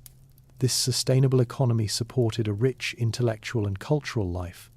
Knowledge was the most valuable commodity, transmitted through complex oral traditions, the song cycles that served as maps, encyclopedias, and legal texts. Art, music, and dance were not decorative arts, but essential technologies for education and the performance of the rituals that were believed to maintain the cosmic order. This world, while isolated from the great empires of the Northern Hemisphere, was not entirely disconnected. The annual arrival of the Macassan fleets in the north had created a stable, centuries-long relationship of international trade, introducing new technologies and ideas into the societies of Arnhem Land. In the south, vast networks of exchange moved goods and knowledge across the continent, binding the disparate nations into a cohesive, interactive system. In 1787, this ancient, complex, and self-sufficient world was functioning as it had for thousands of years, a continent of nations living according to laws laid down by ancestral beings in the deep past, entirely unaware that a fleet of strange new ships was sailing towards its shores, carrying with it a force that would irrevocably shatter their world and bring this long age of balance to a catastrophic end. The first intrusions into the balanced world of Aboriginal Australia were fleeting, violent, and born of profound misunderstanding. While the great southern continent had been a theoretical necessity in European geography for centuries terra australis incognita, the unknown Southland, the first documented encounters, were accidental byproducts of the Dutch East India Company's commercial ambitions in the Spice Islands to the north.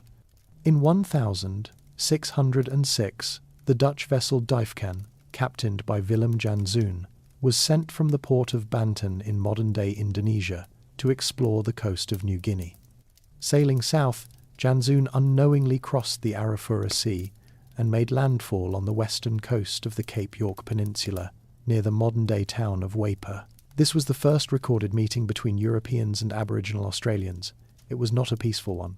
The crew of the Dijfkan attempted to land at several points, but were met with fierce resistance from the local Wik people, who defended their country against the intruders. After several of his men were killed in skirmishes, Janszoon retreated. He charted some 320 kilometres of what he believed to be a barren and swampy extension of New Guinea, inhabited by savage, cruel, black barbarians, and concluded that the land held no potential for trade. This negative assessment set the tone for the next century and a half of European contact. The Dutch, having established their trade empire in Batavia, modern-day Jakarta, had no incentive for colonization, only for commerce. Subsequent encounters were largely the result of navigational errors, as Dutch ships sailing the Roaring Forties route to the East Indies were occasionally blown off course and wrecked on the treacherous western coast of the continent. In 1616, Dirk Hartog left a pewter plate at a site now known as Cape Inscription, a marker of his brief landing. Over the next few decades, dozens of other Dutch navigators charted sections of the western, northern, and southern coastlines, giving the land the name New Holland. Their reports back to Batavia were uniformly dismissive, describing a dry, inhospitable land, with no obvious resources to exploit and a population that was hostile and impoverished. The most systematic of these voyages was undertaken by Abel Tasman in 1642. Commissioned by the Governor-General of the Dutch East Indies, Anthony van Diemen, Tasman was tasked with determining the full extent of the Southland. He succeeded in circumnavigating the entire continent, proving it was a separate landmass, but he did so at such a distance that he barely sighted the eastern coast. He did, however, make the first European contact with the island he named Van Diemen's Land, now Tasmania, and with New Zealand. Again, his encounters with the Palawa were brief and uncomprehending, and his assessment of the land's economic potential was negative. The final significant pre-Cook encounters came from the English buccaneer William Dampier, who landed on the northwest coast in 1688, and again in 1689. and 99. His widely published accounts described the local people as the miserablest people in the world, and the land as arid and worthless. For nearly 2 centuries, these fleeting glimpses from the sea were all Europe knew of Australia. They were ghosts on the horizon, their reports painting a picture of an empty, useless continent, a perception that would have profound consequences when a different kind of ship finally arrived from the east. The arrival of the British vessel HMS Endeavour on the east coast of the continent in 1770 marked a fundamental shift in the nature of European contact. Unlike the commercially motivated voyages of the Dutch, Captain James Cook's expedition was an enterprise of the British Admiralty, a mission of scientific discovery and strategic exploration. Its primary objective was to observe the transit of Venus from Tahiti, but its secret instructions were to search for the great southern continent and chart its lands for the British Crown. After circumnavigating New Zealand, Cook sailed west, and in April 1770 he sighted the unknown eastern coast of New Holland. His approach was that of a cartographer and a scientist, meticulously mapping the coastline and documenting its resources. The expedition included the wealthy naturalist Joseph Banks and the botanist Daniel Solander, who systematically collected thousands of previously unknown plant and animal specimens. The first significant encounter with the inhabitants occurred at a wide, sheltered bay Cook would later name Botany Bay. The reception was not welcoming.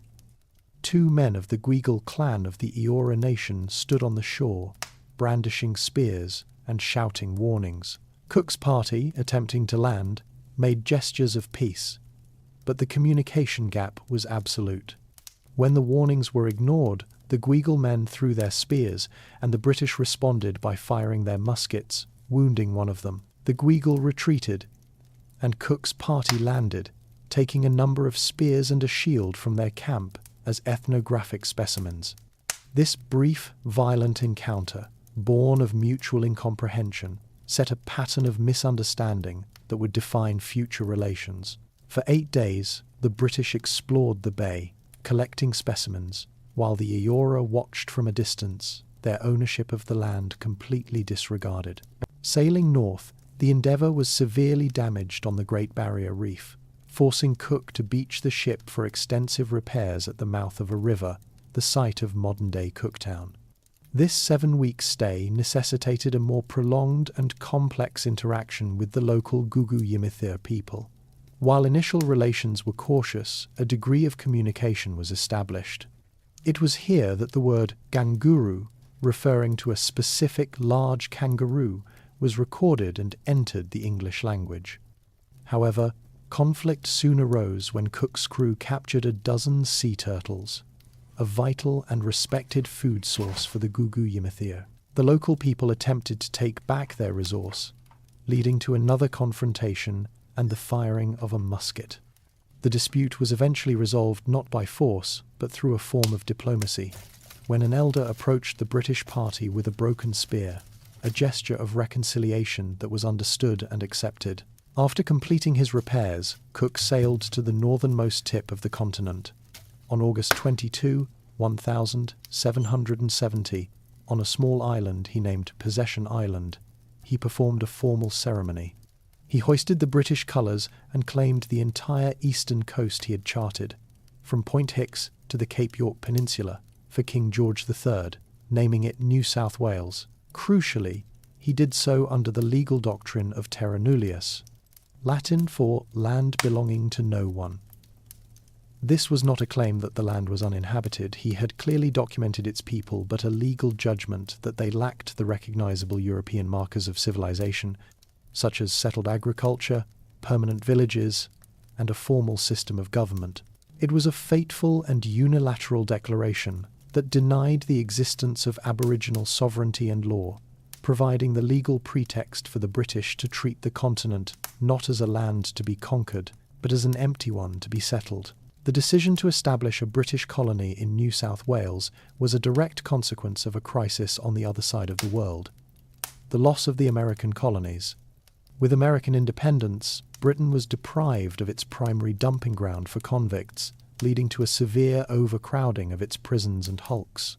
Joseph Banks's favourable, though largely inaccurate, assessment of the resources at Botany Bay, combined with Cook's claim of sovereignty, presented a convenient solution.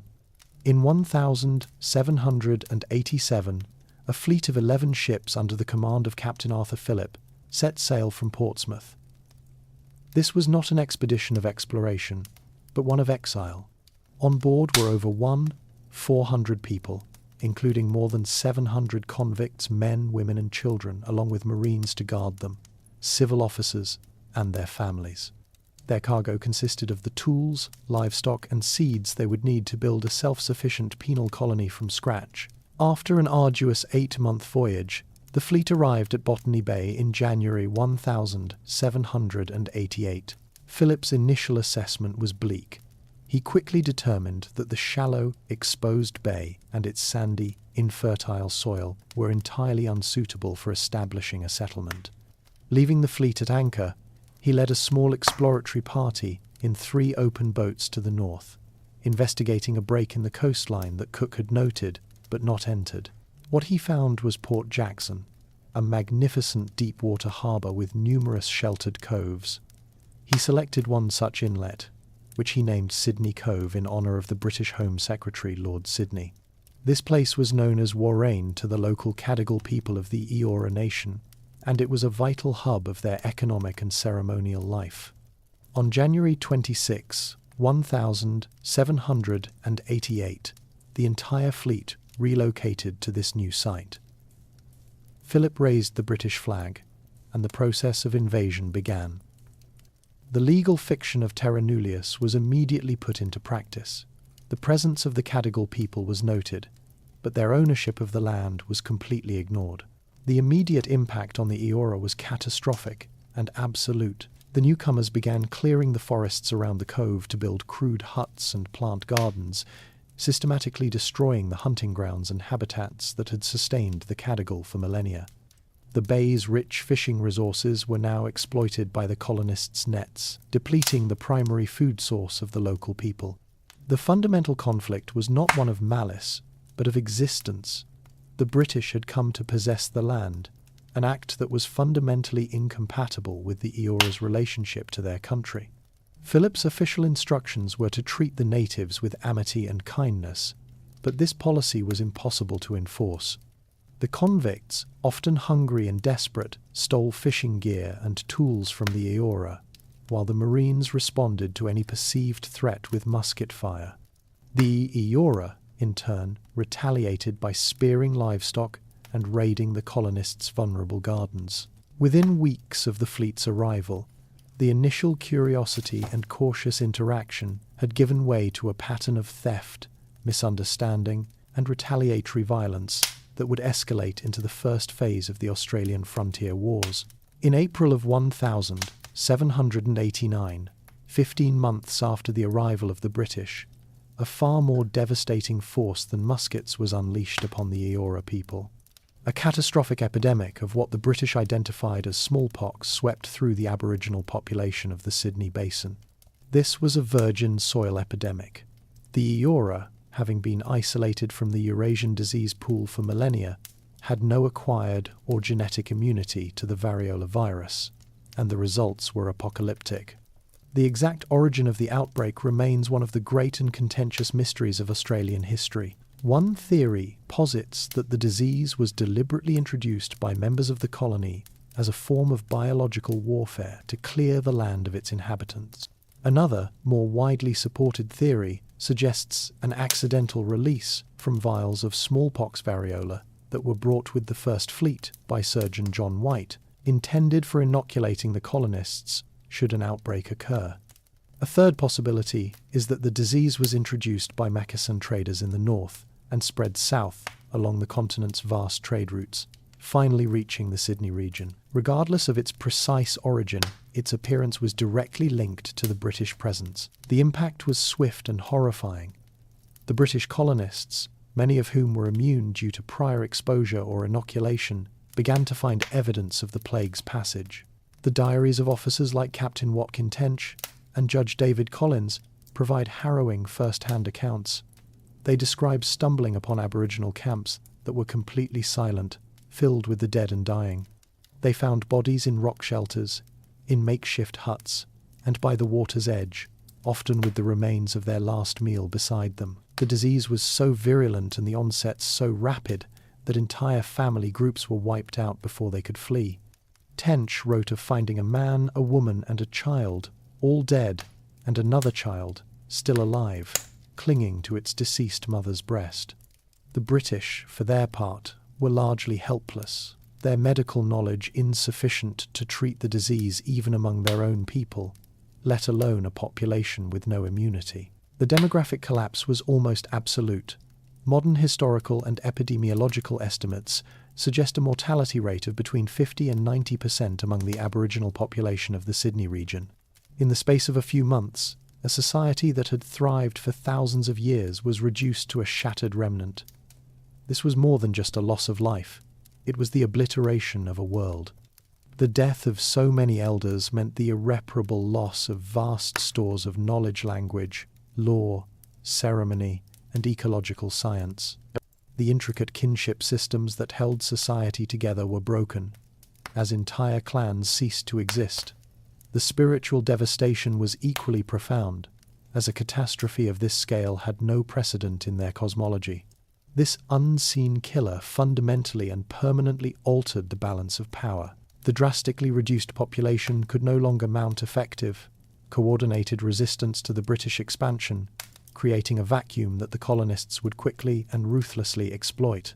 The dispossession that began with the landing of the fleet was now accelerated beyond all imagining by a biological force that left the land free for the taking. The demographic catastrophe of 1789 did not eliminate Aboriginal resistance. Instead, it ushered in a new phase of conflict. The survivors, though drastically reduced in number, began to mount a coordinated and strategic defence of their country. This marked the beginning of the Australian Frontier Wars, a continent-wide series of undeclared conflicts that would last for nearly 140 years. The initial phase, centred around the Sydney Basin, was defined by a profound technological and tactical asymmetry. The Eora and neighbouring peoples fought with wooden spears, often tipped with stone or shell, clubs and shields of bark or wood. The British were armed with the Brown Bess musket, a smoothbore flintlock weapon that, while inaccurate at long range, was devastatingly effective in volley fire at close quarters. The conflict was not one of open battles, but of escalating retaliatory violence over the fundamental issue of land and resources. From this period of chaos, a remarkable leader emerged.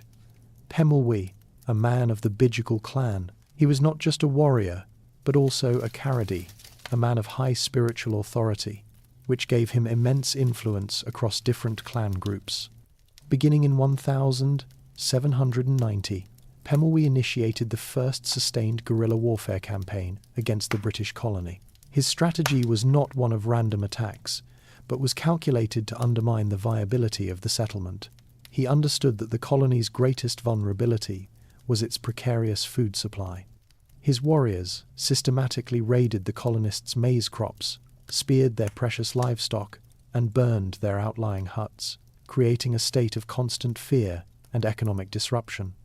His tactics were based on a superior knowledge of the terrain, using the dense bushland around Parramatta and the Georges River to launch swift surprise attacks before melting back into the landscape, rendering conventional British military responses ineffective. The conflict escalated in December 1790, when Pemulwuy speared John McIntyre, Governor Phillip's gamekeeper, an act widely understood as a specific reprisal for McIntyre's own acts of violence.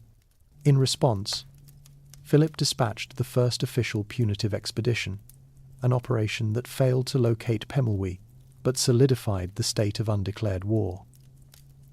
For the next decade, Pemulwuy's resistance continued. He was wounded and captured on several occasions, yet always managed to escape, leading to a belief among his own people, and even some colonists, that he possessed supernatural protection from musket balls. In 1797, He demonstrated a new level of military organization by leading a force of at least 100 warriors in a direct, coordinated attack on a government farm at Tungabi, an engagement that became known as the Battle of Parramatta. Though driven off, the attack showed a clear escalation from small-scale raids to organized warfare. Pemulwuy's long war finally ended in 1802, not in battle, but when he was shot and killed. His head was removed, preserved, and sent by Governor Philip Gidley King to Sir Joseph Banks in London as a scientific curiosity.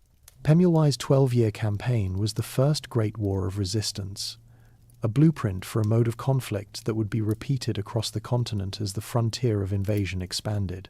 While the formal colony at Sydney was establishing its terrestrial frontier, a different, more lawless, and arguably more brutal frontier was erupting on the southern coastlines and islands.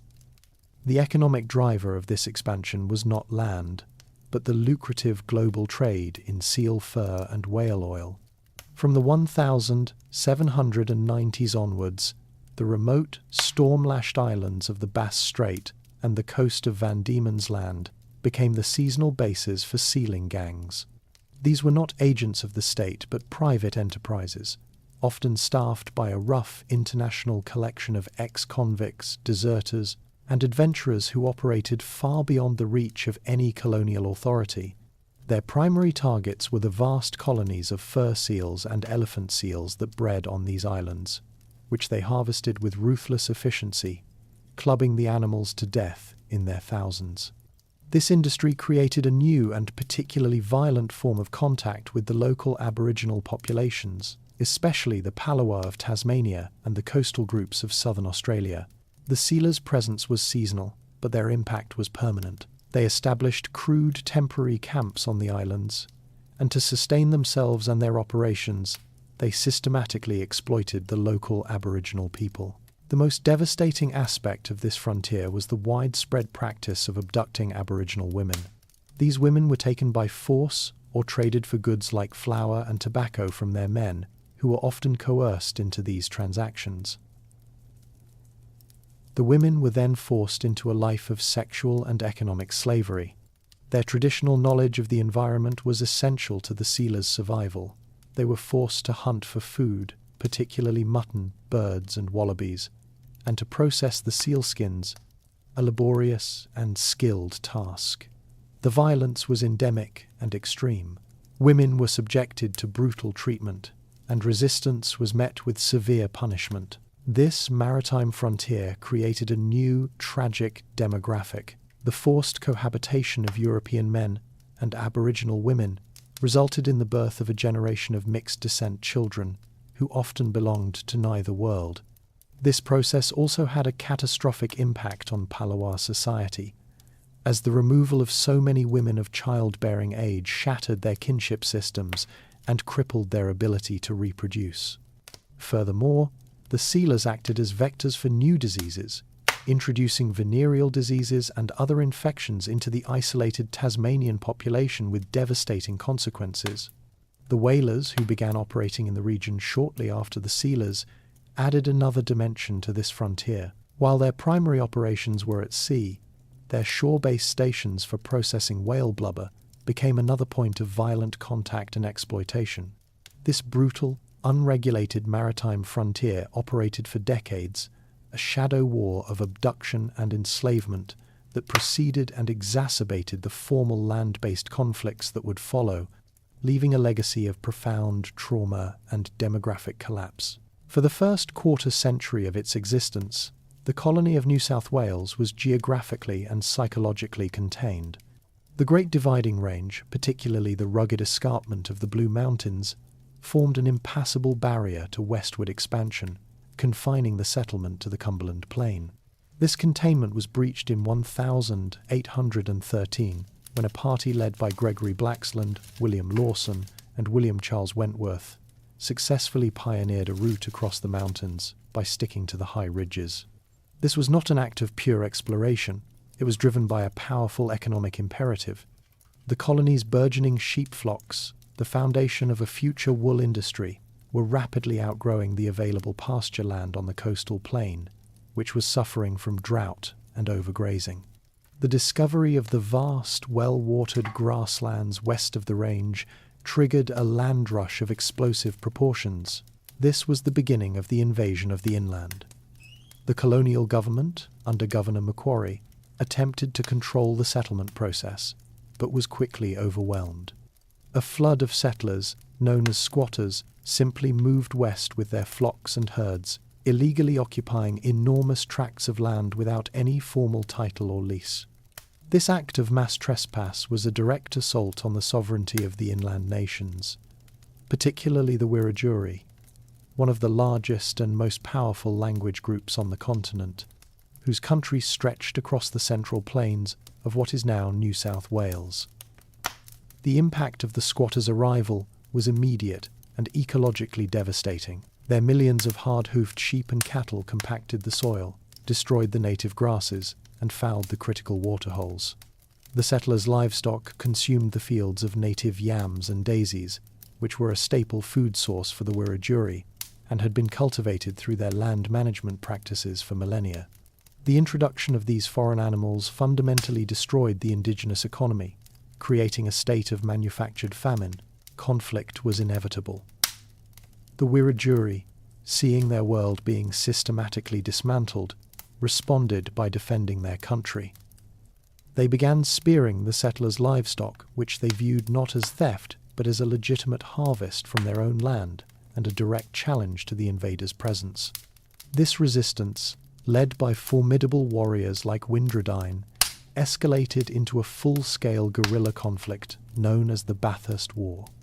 Wiradjuri warriors used their intimate knowledge of the terrain to launch surprise attacks on isolated stock huts and shepherd stations, creating a state of terror among the settlers. The response from the colonists was brutal and indiscriminate.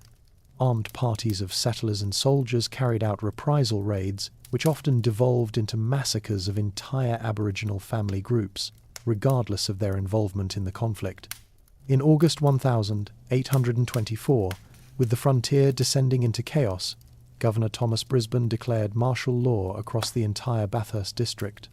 This act suspended all legal protections for Aboriginal people and gave the military and settlers the authority to kill any who resisted. Overwhelming military force was deployed to systematically hunt down and crush the Wiradjuri resistance. By the end of 1824, Windradine, seeing his people facing annihilation, walked into Parramatta to sue for peace. The war was over, the resistance broken, and the Great Western Plains were now open for uncontested colonial expansion. The conflict that unfolded in Van Diemen's Land, now Tasmania, was distinct from the frontier wars on the mainland in its intensity, its systematic nature, and its devastating outcome. The British established their first settlement at Risdon Cove in 1803, bringing the isolated Palawa people into abrupt and catastrophic contact with the outside world.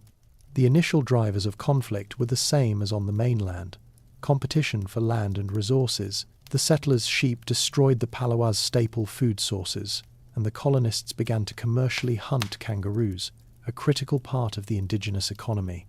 The violence, however, was exceptionally brutal from the outset, exacerbated by the presence of a large convict population and the lawless activities of bushrangers who roamed the interior. Roving parties of settlers, stockkeepers and convicts regularly hunted Palawa people for sport, and the abduction and enslavement of women and children was endemic. By the 1820s, Palawa resistance, which had initially been sporadic, became organized and desperate. Under the leadership of warriors like Manalagena and Tongalongata, they began a coordinated campaign of raids on isolated farms and stock huts, using their superior knowledge of the difficult terrain to great effect. This was not random violence, it was a strategic effort to drive the invaders from their country. The colonial response, particularly under the administration of Lieutenant Governor George Arthur, who took office in 1824, was to militarize the conflict. Arthur authorized the creation of armed patrols, offered bounties for the capture of Aboriginal people, and declared martial law in 1828, giving soldiers and settlers the legal right to kill any Palawa in the settled districts. This policy of extermination culminated in the infamous Black Line in October 1830. This was an immense military operation, the largest of its kind in Australian history, with the objective of forming a human chain of over 2,200 men, soldiers, convicts, and free settlers to sweep across the settled districts and drive the entire remaining Palawa population into the Tasman Peninsula. The operation was a logistical and tactical failure, costing a fortune and resulting in the capture of only one man and one boy. Its true significance, however, lay in its clear genocidal intent. Following the failure of the Black Line, the official strategy shifted to one of conciliation. Spearheaded by the missionary George Augustus Robinson, he was tasked with making contact with the last resisting groups and persuading them to surrender. Travelling with a small party that included the influential Palawa woman Truganini, Robinson tracked down the remaining clans. He made promises of safety, food, and a return to their own country if they agreed to come into government protection. Starving, hunted, and facing certain annihilation, the last free Palawa agreed. The promise was a lie. The surrendered people, numbering less than 200, were not returned to their country, but were forcibly exiled to a bleak and windswept settlement at Waibalena on Flinders Island. Here, stripped of their culture and traditions, they were subjected to a program of Christianization and civilization. The conditions were appalling, and the psychological trauma of exile, combined with poor diet and European diseases, proved fatal. The population, which had numbered several thousand at the time of the first settlement, rapidly dwindled. The Black War was not a conventional conflict. It was a systematic and state-sanctioned campaign of ethnic cleansing that resulted in the near-total destruction of the Tasmanian Aboriginal people. The colonisation of Western Australia, initiated with the founding of the Swan River Colony in 1829, followed a different model from the eastern settlements. It was established as a free colony, not a penal one, with settlers arriving with capital and land grants. This, however, did not mitigate the conflict. It simply altered its dynamics. The invasion of the country of the Noongar people was immediate and absolute. The settlers, operating under the legal assumption of terra nullius, laid claim to the most fertile lands along the Swan and Canning rivers, fencing off territories and blocking Noongar access to traditional fishing, hunting, and ceremonial grounds. This unilateral seizure of land was a fundamental breach of Noongar law, which was based on reciprocal obligations and the respectful use of resources. The Noongar response was not one of random aggression, but of legal enforcement. When settlers denied them access to their traditional food sources, they began to spear the settlers' livestock, an act of reciprocity under their own legal system. This clash of legal frameworks inevitably escalated into violence. The colonial authorities, unable to comprehend the Noongar perspective, viewed these acts as criminal theft and responded with punitive force. From this escalating conflict, two prominent leaders of the Whadjuk Noongar emerged. Midguru, a respected elder, and his son Yagan, a physically powerful and charismatic warrior. Yagan was not simply a fighter. He was an articulate and defiant diplomat who repeatedly attempted to explain the principles of Noongar law to the colonists. He argued that the violence was a direct and logical consequence of the settlers' actions, a system of reciprocal justice where a white man would be killed in retaliation for the killing of a Noongar man. His attempts at negotiation were dismissed by the colonial authorities, who saw him as a dangerous savage. In 1832, after a series of retaliatory killings, both Yagan and Midguru were declared outlaws, with bounties placed on their heads. Yagan was eventually captured and, along with several other warriors, was exiled to the barren Karnak Island. His imprisonment, however, only enhanced his legendary status. In a remarkable feat of planning and courage, he and his companions escaped the island by stealing an unattended boat and making their way back to the mainland. He immediately resumed his role as a leader of the resistance, his defiance making him the most wanted man in the colony. The colonial government, frustrated by its inability to suppress the resistance, intensified its efforts to eliminate him. The end came not in battle, but through betrayal. In July 1833, Yagan was murdered by two young shepherds, William and James Keats, who had lured him into a false sense of security and shot him in the back to claim the reward. The aftermath was brutal. Midguru was captured shortly after and, in a summary execution, was tied to a jail door and shot by a firing squad without trial. Yagan's head was severed from his body, preserved by smoking, and sent to London to be displayed as an anthropological curiosity. His story became an enduring symbol of the Western Australian frontier, a tale of courageous resistance, profound legal misunderstanding, and ultimate betrayal. By the 1830s, as the frontier wars intensified, a significant shift occurred in British colonial policy. The ad hoc violence of the squatters began to be supplemented by a more structured and ideological form of control. This change was driven by two parallel forces: a rising humanitarian movement in Britain, influenced by the success of the anti-slavery campaign, which saw the treatment of indigenous peoples as a moral stain on the empire, and a pragmatic need within the colonies to manage the so-called Aboriginal problem. The result was the establishment of two types of institutions that would dominate Aboriginal life for the next century: the government protectorate and the Christian mission. In 1838, the British Colonial Office, responding to a damning parliamentary report on the treatment of Aboriginal peoples, established the Port Phillip Protectorate in what is now Victoria. This was a government-led experiment, with the chief protector the same George Augustus Robinson from Tasmania and several regional protectors. Their official mandate was twofold: to protect Aboriginal people from settler violence and to civilize them by encouraging them to abandon their nomadic lifestyle, settle in villages, and adopt European agriculture. The protectors were intended to act as legal guardians and intermediaries, but the system was fundamentally flawed and destined to fail. They were chronically underfunded, understaffed, and, most importantly, they were given no real legal authority to challenge the powerful squatter class, who dominated the colonial economy and political landscape. When protectors attempted to bring charges against settlers for massacres or other acts of violence, they were invariably thwarted by a colonial legal system in which Aboriginal people could not give evidence, and juries were composed entirely of settlers. The protectorate system, while conceived with a degree of humanitarian intent, ultimately served only to pacify the frontier and manage the process of dispossession more smoothly. Operating in parallel were the Christian missions, established by various religious denominations such as the Moravians, Lutherans, and Anglicans.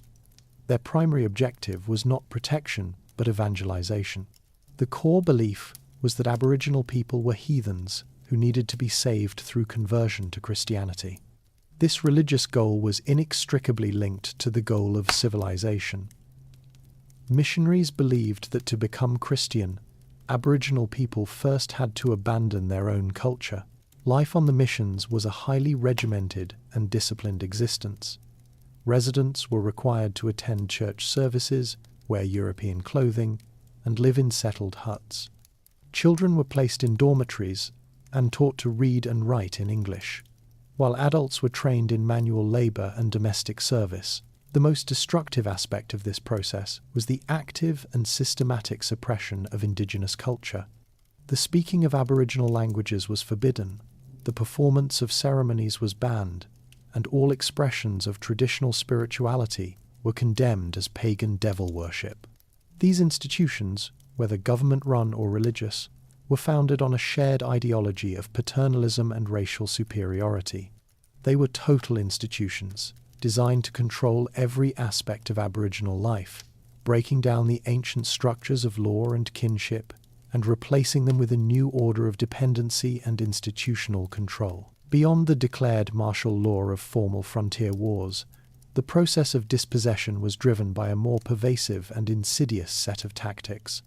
As the pastoral frontier pushed relentlessly into Queensland, the Northern Territory, and Western Australia during the mid to late 19th century, the violence became less about strategic defence and more about systematic extermination.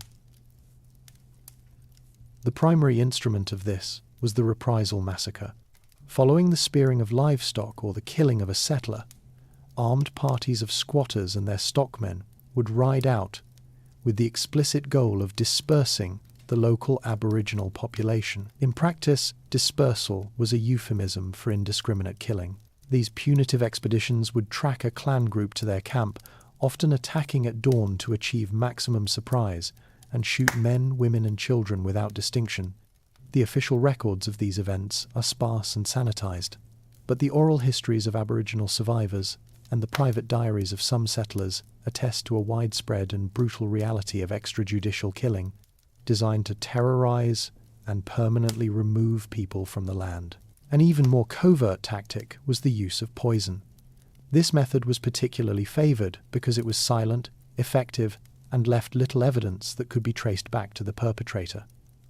Arsenic, strychnine, and other poisons, which were widely available on pastoral stations for pest control, were the typical agents. A common method was to contaminate a gift of flour, sugar, or damper with arsenic, leaving it at a location where Aboriginal people were known to pass. An even more devastating technique was the poisoning of water sources. During the dry season, when water was scarce, a single contaminated waterhole could wipe out an entire clan group that depended upon it for survival. These acts were rarely prosecuted and were a terrifyingly effective tool of extermination, a form of covert warfare that instilled a deep and lasting fear of accepting food or water from the colonists. Perhaps the most cynical and effective instrument of dispossession was the institution of the native police. First established in the Port Phillip district in 1842, and later implemented on a massive scale in Queensland from 1848, this was a government-funded paramilitary force. It consisted of Aboriginal men recruited from one region, who were armed with carbines, uniformed, and placed under the command of white European officers. These troopers were then deployed to a different region, far from their own country, to track down and disperse the local resisting Aboriginal groups. The logic was brutal and effective. The troopers' superlative tracking skills and knowledge of bushcraft made them far more efficient at locating and surprising Aboriginal camps than any force of white settlers could ever be. The system deliberately exploited traditional enmities between different language groups and created new ones, using Aboriginal men as the agents of their own people's dispossession. The native police became the terror of the frontier, a force that operated outside the normal constraints of the law and was responsible for countless massacres, leaving a dark and complex legacy of state-sanctioned violence and internal conflict. In the rugged, mineral-rich country around modern-day Mount Isa in northwestern Queensland, the pastoral invasion encountered a different and more formidable kind of resistance. This was the land of the Kalkadoon people, a nation with a well-earned reputation for their martial prowess, social cohesion, and sophisticated stone technology. When settlers and prospectors began pushing into their territory in the 1870s, drawn by rich copper deposits and grazing land, they were not met with sporadic raids, but with a determined and organized military campaign. The Kalkadoon Wars, which raged from 1877 to 1884, represented one of the most sustained and effective instances of Aboriginal resistance in Australian history. Their strategy was not one of simple reprisal, but was calculated to make the colonial occupation of their country untenable. They utilised their intimate knowledge of the rocky Selwyn Ranges as a natural fortress, launching coordinated guerrilla-style attacks on pastoral stations, supply lines, and mining operations. The Kalkadoon warriors were renowned for their discipline and the quality of their weaponry. Their stone-tipped spears, crafted from a unique local flint, were exceptionally sharp and lethal, and were a valuable trade item in their own right. They conducted sophisticated ambushes of native police patrols and settler parties, using signal fires to coordinate movements across the rugged terrain. This was not a desperate, reactive defense. It was a proactive war to defend their sovereignty, and for 7 years they were remarkably successful, halting the advance of the pastoral frontier and creating a no-go zone for the colonists. The colonial authorities and local squatters viewed this effective resistance as an intolerable challenge. The conflict was marked by escalating brutality, with numerous small-scale massacres perpetrated by settler vigilante groups and the notoriously violent Queensland Native Police, often under the command of Sub-Inspector Frederick Urquhart. The war reached its climax in 1884. After a successful Kalkadoon ambush on a party of settlers at McKinley River, the colonial response was to organise a final decisive campaign to crush the resistance permanently. Urquhart gathered a large, heavily armed force of native police and deputised settlers. The Kalkadoon leadership, in a fateful departure from their successful guerrilla tactics, made the decision to confront the colonial force in a conventional, pitched battle.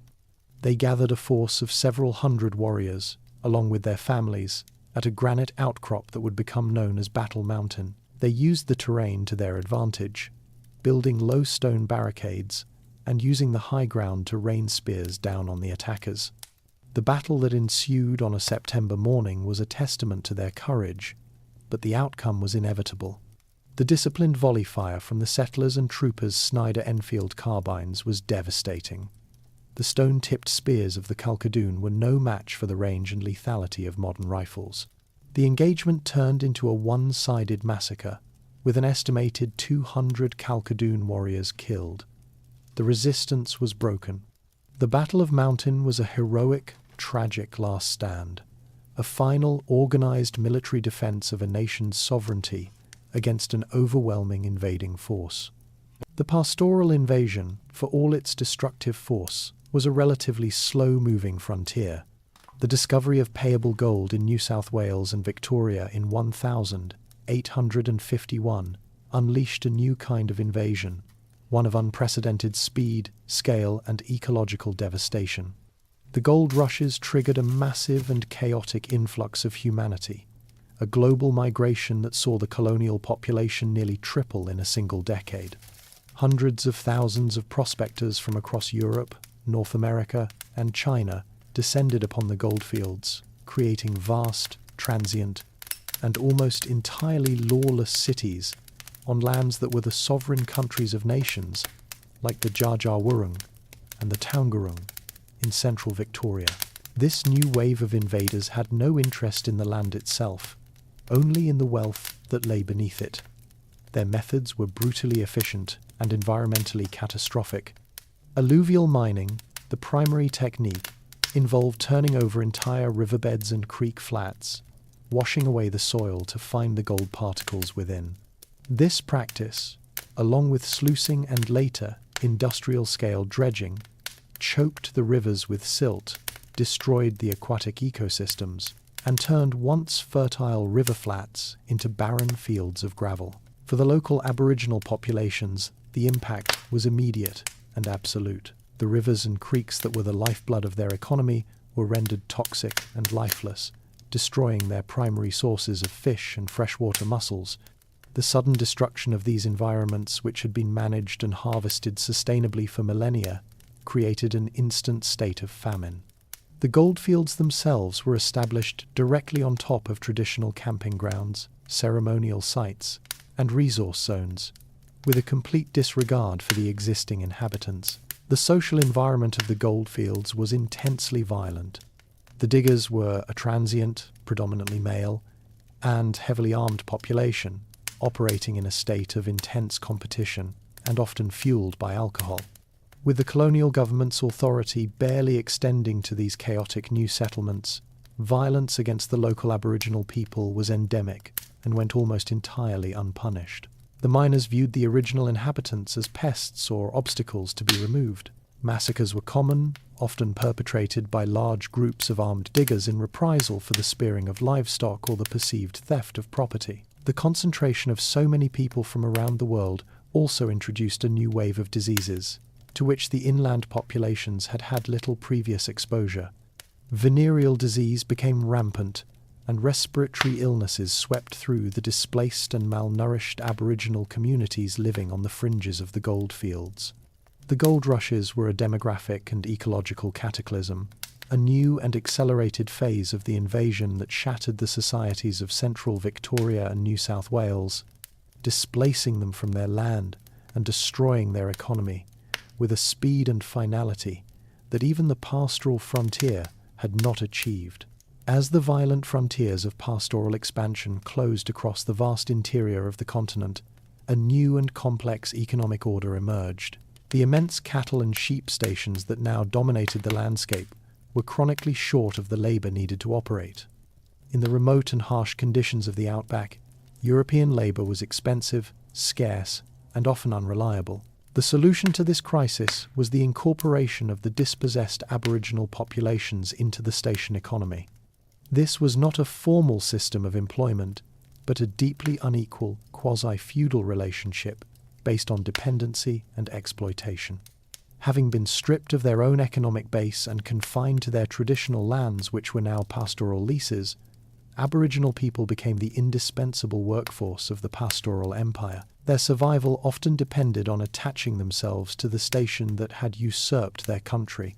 Aboriginal men, with their unparalleled knowledge of the country, water sources, and animal behaviour, became the expert stockmen upon whom the entire cattle industry was built.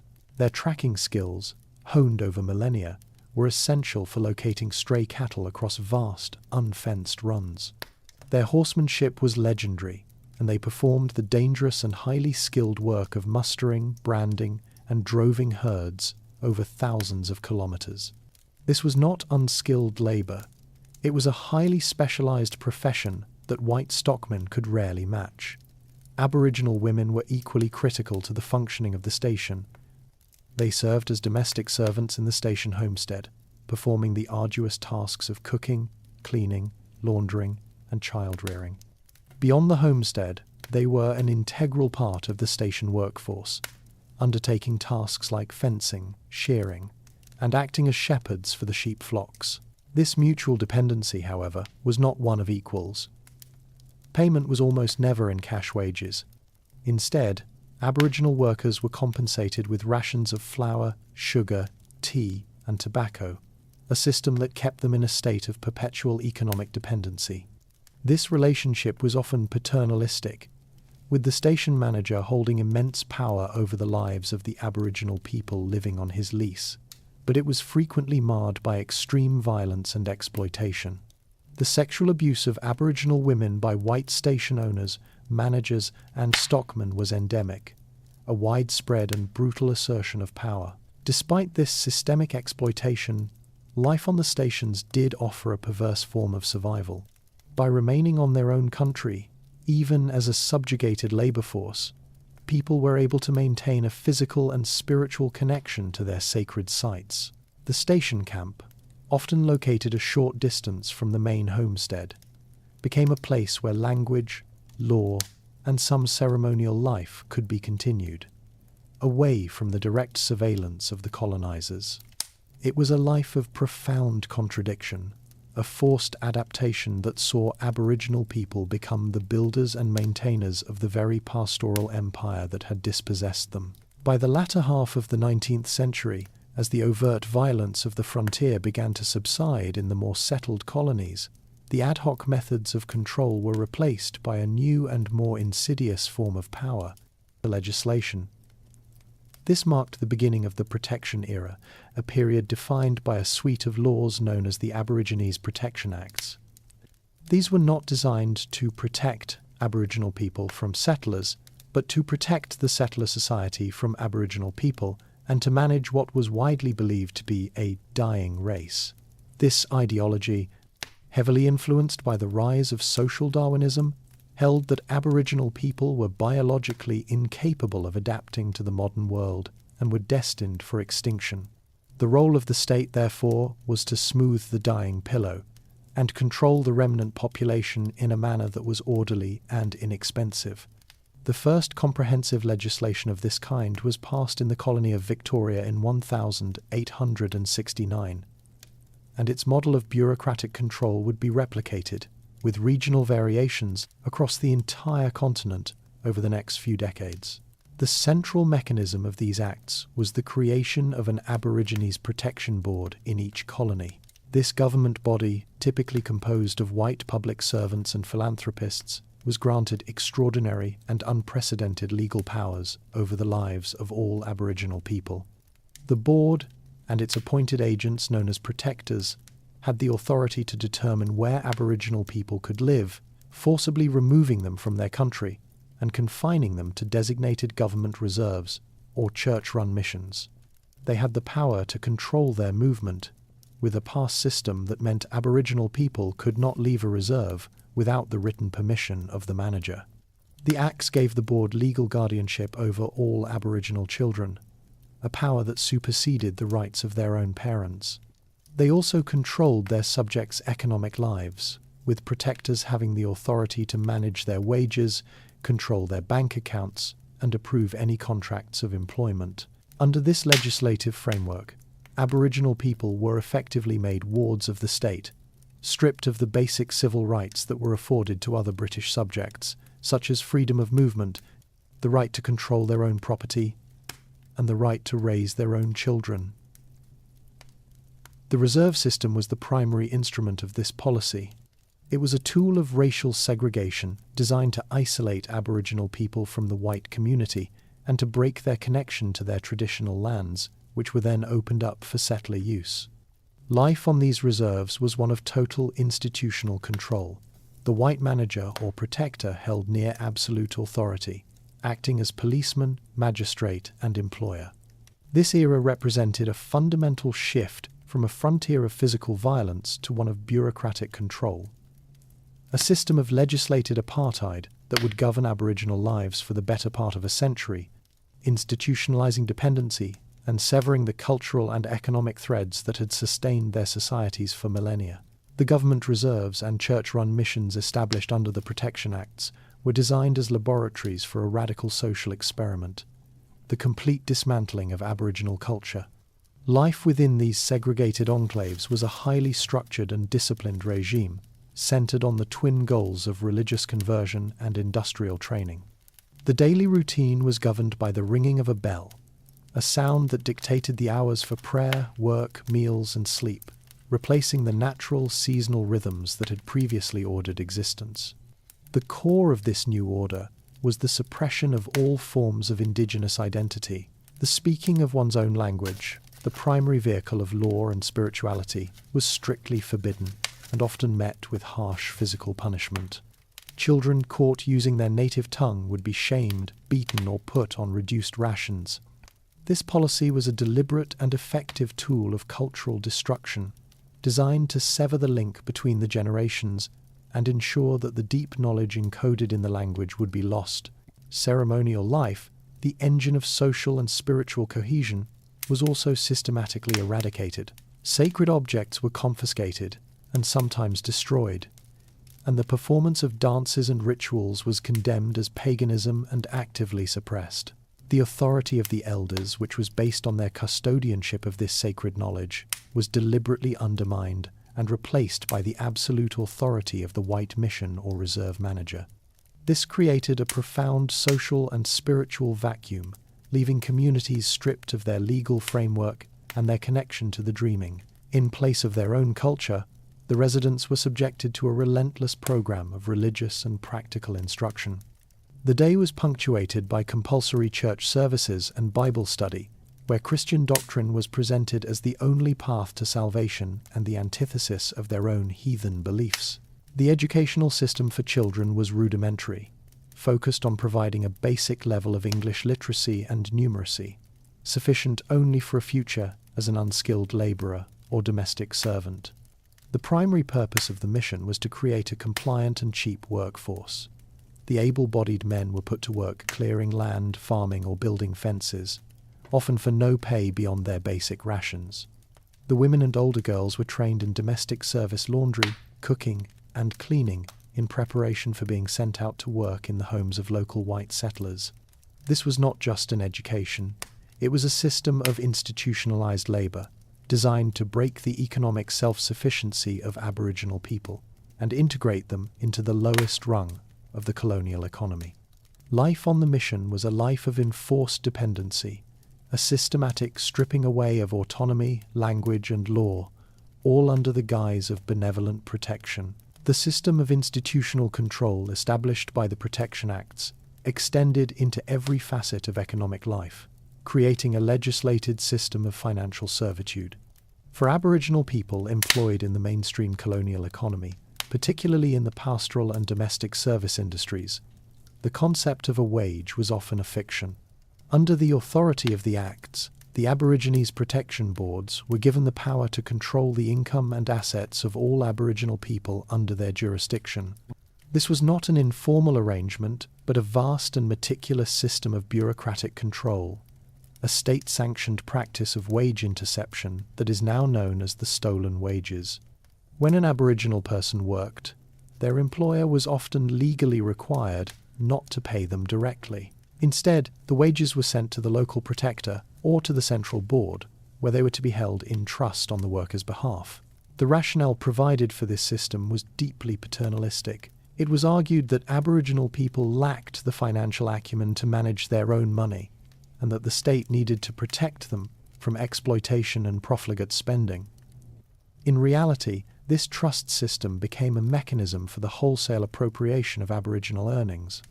The funds held in these accounts were rarely accessible to the people who had earned them.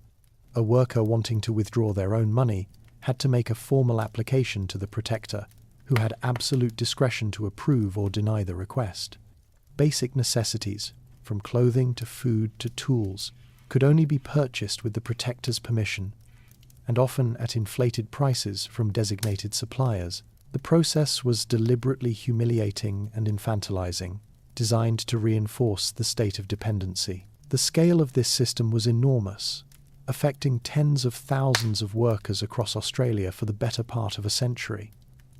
The money held in these trust accounts was not idle. Government records show that these funds were routinely misappropriated by the state. They were used to pay for the running costs of the reserves and missions, effectively forcing Aboriginal people to fund their own incarceration. The money was also used for general government revenue, invested in public works, or simply lost through a combination of gross mismanagement and outright corruption. For the individual worker, the consequences were devastating. After a lifetime of hard labour, many found that their trust accounts were empty, with no records to show where their earnings had gone.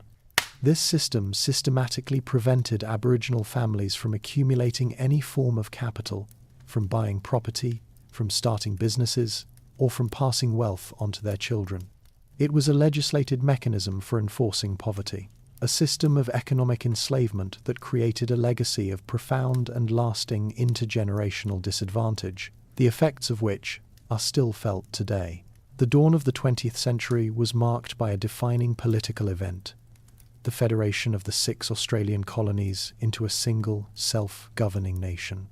The creation of the Commonwealth of Australia on January 1, 1901, was celebrated as the birth of a modern, progressive, and unified country. However, this new national identity was forged on a bedrock of racial exclusion. The primary political and ideological project of the new nation was the creation of a white Australia, a British society transplanted to the South Pacific, and this project was enshrined in the nation's foundational legal documents. One of the very first pieces of legislation passed by the new federal parliament was the Immigration Restriction Act 1901. This act, the legislative cornerstone of the White Australia policy, was designed to prevent non-European, particularly Asian, immigration. It achieved this through the infamous dictation test, a mechanism that allowed immigration officials to test any prospective immigrant in any European language. By selecting a language the applicant did not know, officials could exclude anyone they deemed racially undesirable, all without ever mentioning race in the legislation itself. While this policy was aimed at external threats, the new Australian Constitution dealt with the continent's first peoples through a process of deliberate and calculated exclusion. The framers of the Constitution, in their debates, made it clear that Aboriginal people were not to be considered part of the new Australian body politic. This was codified in two key sections. Section 127 explicitly stated, "In reckoning the numbers of the people of the Commonwealth, or of a state or other part of the Commonwealth, Aboriginal natives shall not be counted." This clause rendered the entire Aboriginal population statistically invisible. By excluding them from the national census, it ensured they were irrelevant to the distribution of federal funds, the drawing of electoral boundaries, and all forms of national planning. They were, in a legal sense, a non-existent people. The second key clause was Section 51(6), the race's power. This gave the Commonwealth Parliament the power to make special laws for the people of any race, other than the Aboriginal race, in any state. The effect of this was to leave all responsibility for Aboriginal affairs to the individual states. This guaranteed that the discriminatory and controlling policies of the Aborigines protection boards would continue, unhindered by any federal oversight. The new nation was effectively a federation of 6 different systems of Aboriginal control. These constitutional exclusions had profound practical consequences. Aboriginal people were denied the right to vote in federal elections, they were not eligible for the old age pension or the maternity allowance, and they were generally barred from enlisting in the military. They were subjects of the Crown, but not citizens of the Commonwealth. The moment of federation, celebrated as a triumph of national unity and democratic progress, was, for Aboriginal Australians, a moment of profound and formal dispossession, a legal and constitutional act of forgetting that wrote them out of the story of the new nation. Of all the powers granted to the Aborigines protection boards, the most devastating was the legal authority to remove children from their families. This practice, which began in the late 19th century and intensified throughout the first half of the 20th, was not a series of isolated incidents, but a systematic, government-sanctioned policy that would become known as the Stolen Generations. The legal foundation for this was the clause in the Protection Acts that made the Chief Protector the legal guardian of all Aboriginal children, a power that overrode the rights of their own parents. The policy was driven by a new and pernicious shift in racial ideology. As it became clear that Aboriginal people were not, in fact, a dying race, the focus of government control shifted to managing the growing population of mixed descent children. Eugenic theories, which were gaining currency worldwide, framed these children as a distinct biological and social problem.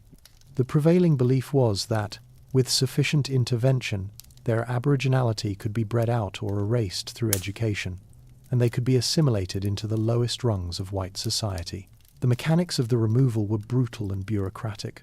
Protectors, police officers, or mission managers had the power to identify and remove any child they deemed to be neglected or uncontrollable, terms that were so broad as to be meaningless, and were often used as a pretext for taking children from loving and functional families. Children were taken from their homes, from school, or from the station camps where their parents worked. The process was often violent, with parents physically resisting and children being forcibly separated from their mother's arms. There was no requirement for a court order or any form of judicial review. The decision of the government official was absolute and final. The removed children were sent to government institutions, church-run missions, or placed in foster care with white families. Once in the system, a process of systematic cultural erasure began. Children were often given new names and forbidden from speaking their own languages. Any connection to their family, their country, and their culture was deliberately severed. They were told that their parents were dead or had abandoned them, and that their aboriginality was a source of shame. The education they received was minimal, designed to prepare boys for a life of manual labor on farms and girls for domestic service. The conditions in many of these institutions were harsh, with substandard food, inadequate medical care, and a rigid, often brutal disciplinary regime. Physical, emotional, and sexual abuse were rampant. This policy was not a short-lived experiment. It was an established practice that continued in various forms until the 1970s. It is estimated that between 1 in 10 and 1 in 3 Aboriginal children were forcibly removed from their families during this period. The result was a legacy of profound, multi-generational trauma, a deep and lasting scar of broken families, lost identity, and severed connections to culture and country. The outbreak of the First World War in 1914 presented a profound paradox for Aboriginal Australians. As a wave of patriotic fervour swept the new nation, Aboriginal men found themselves legally barred from participating in its defence. The Defence Act of 1909, which established the framework for Australia's military, explicitly restricted enlistment to those substantially of European origin or descent. This was consistent with the broader constitutional framework that had rendered Aboriginal people non-citizens, denying them the right to vote, to own property, or to receive social benefits. They were subjects of the king, but not of the Commonwealth, and therefore had no legal obligation nor right to fight for it. Despite this official exclusion, it is estimated that over 10 Aboriginal men managed to enlist in the Australian Imperial Force, AIF. Their motivations for doing so were complex and varied. For some, it was a genuine sense of patriotism and a desire to defend the country, which, despite their dispossession, was still their own. For many others, enlistment offered a tangible escape from the oppressive control of the protection boards and the institutionalized life on missions and reserves.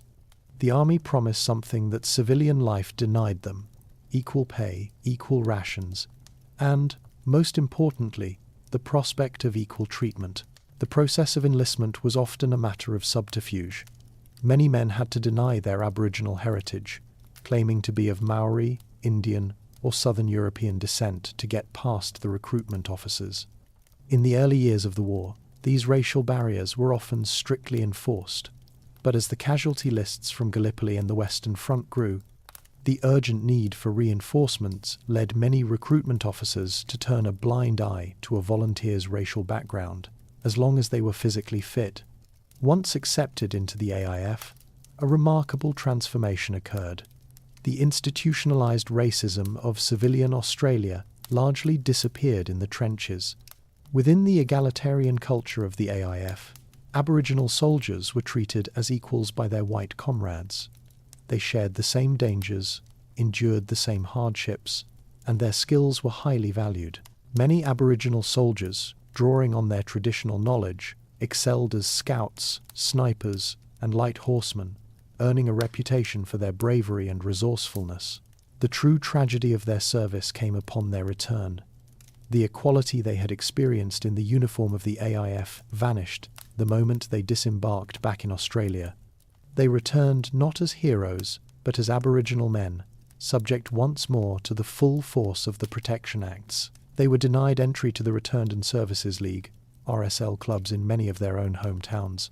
Crucially, they were almost universally excluded from the Soldier Settlement Scheme, a government program that granted blocks of farming land to returned veterans. In a bitter and final act of dispossession, the land that was being carved up for white soldiers was often the very traditional country from which the Aboriginal veterans' own families had been removed. Their service and sacrifice had earned them nothing. They were forced back onto the missions and reserves, denied the vote, and stripped of the dignity and equality they had briefly known, becoming the forgotten Anzacs in the nation's memory.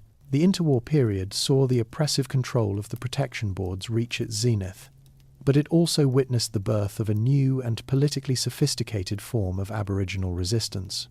The return of Aboriginal servicemen from the First World War, who had experienced a world of relative equality, combined with the worsening conditions on reserves during the Great Depression, created a fertile ground for organized political activism. This new movement was driven by a generation of leaders who had gained a Western education, often on missions, and who understood how to use the tools of the colonizer, the media, political lobbying, and public protest to fight for their people's rights. Two key organizations emerged during this period: The Australian Aborigines League, founded in Victoria in the early 1930s by William Cooper, and the Aborigines Progressive Association (APA), established in New South Wales in 1937 by William Fergusson and Jack Patton. The catalyst for their most significant action was the planned celebration for the 150th anniversary of the arrival of the First Fleet, scheduled for Australia Day, January 26, 1938. The government's plans were for a grand triumphalist celebration of Australian progress, including a reenactment of Captain Phillip's landing at Sydney Cove. For Aboriginal people, this celebration of their own dispossession was a profound insult. In response, the APA and the Australian Aborigines League decided to stage a counter-event, a national day of protest. They deliberately and powerfully named it the Day of Mourning. This was a radical act of reframing the national narrative, a declaration that 150 years of European settlement was not a story of progress, but one of theft, violence, and sorrow. On the morning of January 26, 1938, while the official celebrations were underway in Sydney, around 100 Aboriginal men and women from across New South Wales and Victoria gathered at Australia Hall on Elizabeth Street. This was a highly significant and unprecedented event, the first major, coordinated civil rights protest in the nation's history. The attendees, dressed in formal black attire as a sign of mourning, were refused entry to the front of the hall and forced to enter through the rear. The meeting was exclusively for Aboriginal people, a powerful statement of self-determination. Inside, under a banner that read, Day of Mourning, Jack Patton and William Fergusson delivered passionate speeches condemning the brutal treatment of their people and the failures of the protection boards. The Congress unanimously passed a 10-point resolution that represented a comprehensive manifesto for Aboriginal rights. Its core demands were for the federal government to take control of Aboriginal affairs from the states, and for the creation of a national policy aimed at achieving full citizenship status, civil equality, and the abolition of the powers of the protection boards. Following the meeting, a delegation met with Prime Minister Joseph Lyons. While their demands were politely received and then ignored, the Day of Mourning was a watershed moment. It had successfully captured national media attention, and it marked a fundamental shift from the localized frontier resistance of the 19th century to the modern political struggle for civil rights that would define the 20th. The political momentum generated by the Day of Mourning found its practical expression less than a year later in a different form of protest: direct, collective action. The site of this landmark event was Cumaragunja, a government-run Aboriginal reserve on the Murray River in New South Wales.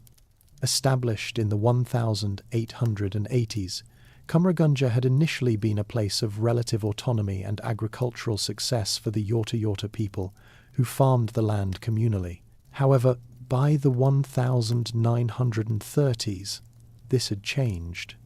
A new authoritarian manager, Arthur McQuiggan, was appointed, and he imposed a harsh and controlling regime, consistent with the policies of the New South Wales Aborigines Protection Board.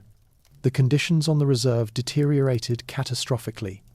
The residents were forced to live on inadequate and often inedible rations, leading to widespread malnutrition and disease, particularly among the children.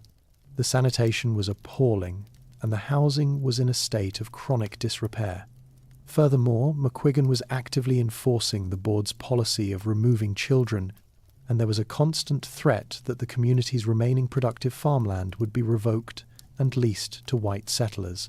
The residents of Cumaragunja were not passive victims. Many were politically aware and had been influenced by the activism of the Aborigines Progressive Association, APA. Jack Patton, one of the key organisers of the Day of Mourning, had family connections to the reserve and visited frequently, encouraging the people to organise and demand their rights. The final catalyst for action came in early 1939, when the residents, facing starvation and another threatened revocation of their land, decided they could endure no more. On February 4, 1939, in a carefully planned act of mass defiance, over 200 Yorta people packed their few belongings, left their huts, and walked off the reserve. Their destination was the other side of the Murray River. This was a legally and symbolically significant act. By crossing the river, they were leaving New South Wales and entering Victoria, thereby placing themselves outside the direct jurisdiction of the NSW Protection Board that controlled their lives. They established a makeshift camp on the Victorian riverbank, near the town of Barmer. The conditions were extremely difficult, with little food or shelter, but they were free from the direct control of the reserve manager. The walk-off was, in effect, the first mass strike by Aboriginal people in Australia. It was a direct physical rejection of the authority of the Protection Board and a demand for self-determination. The protest attracted significant media attention, bringing the appalling conditions on the reserves to the notice of the wider public. The government's response was punitive. They refused to provide relief and eventually arrested Jack Patton for inciting the residents. While the protest did not achieve its immediate goals of improved conditions, the Cummeragunja Walk-Off was a foundational event. It demonstrated a new strategy of collective action and physical resistance to bureaucratic control, inspiring a generation of activists and marking a crucial step in the long struggle for land rights and self-determination. The outbreak of the Second World War in 1939 saw a repetition of the exclusionary policies that had defined the previous conflict, but the scale and nature of this new global war would lead to a significant, if temporary, shift in the status of Indigenous Australians. Initially, the military establishment enforced its ban on enlistment for those not substantially of European origin, and many Aboriginal and Torres Strait Islander volunteers were rejected on racial grounds. However, the escalating crisis, particularly Japan's entry into the war in 1941, and the direct threat of invasion following the bombing of Darwin in 1942, rendered these discriminatory policies untenable. The urgent need for manpower overrode the ideology of a white Australia. The ban was relaxed, and Indigenous people began to enlist in large numbers, this time without the need for subterfuge. It is estimated that at least 3 Aboriginal men and women served in the regular armed forces, while a further 5 were employed in auxiliary and support roles. Their contributions spanned every theatre of war in which Australia was involved, from the deserts of North Africa and the Mediterranean to the jungles of New Guinea and the Pacific. They served in all 3 branches of the military: the Army, the Navy, and the Air Force.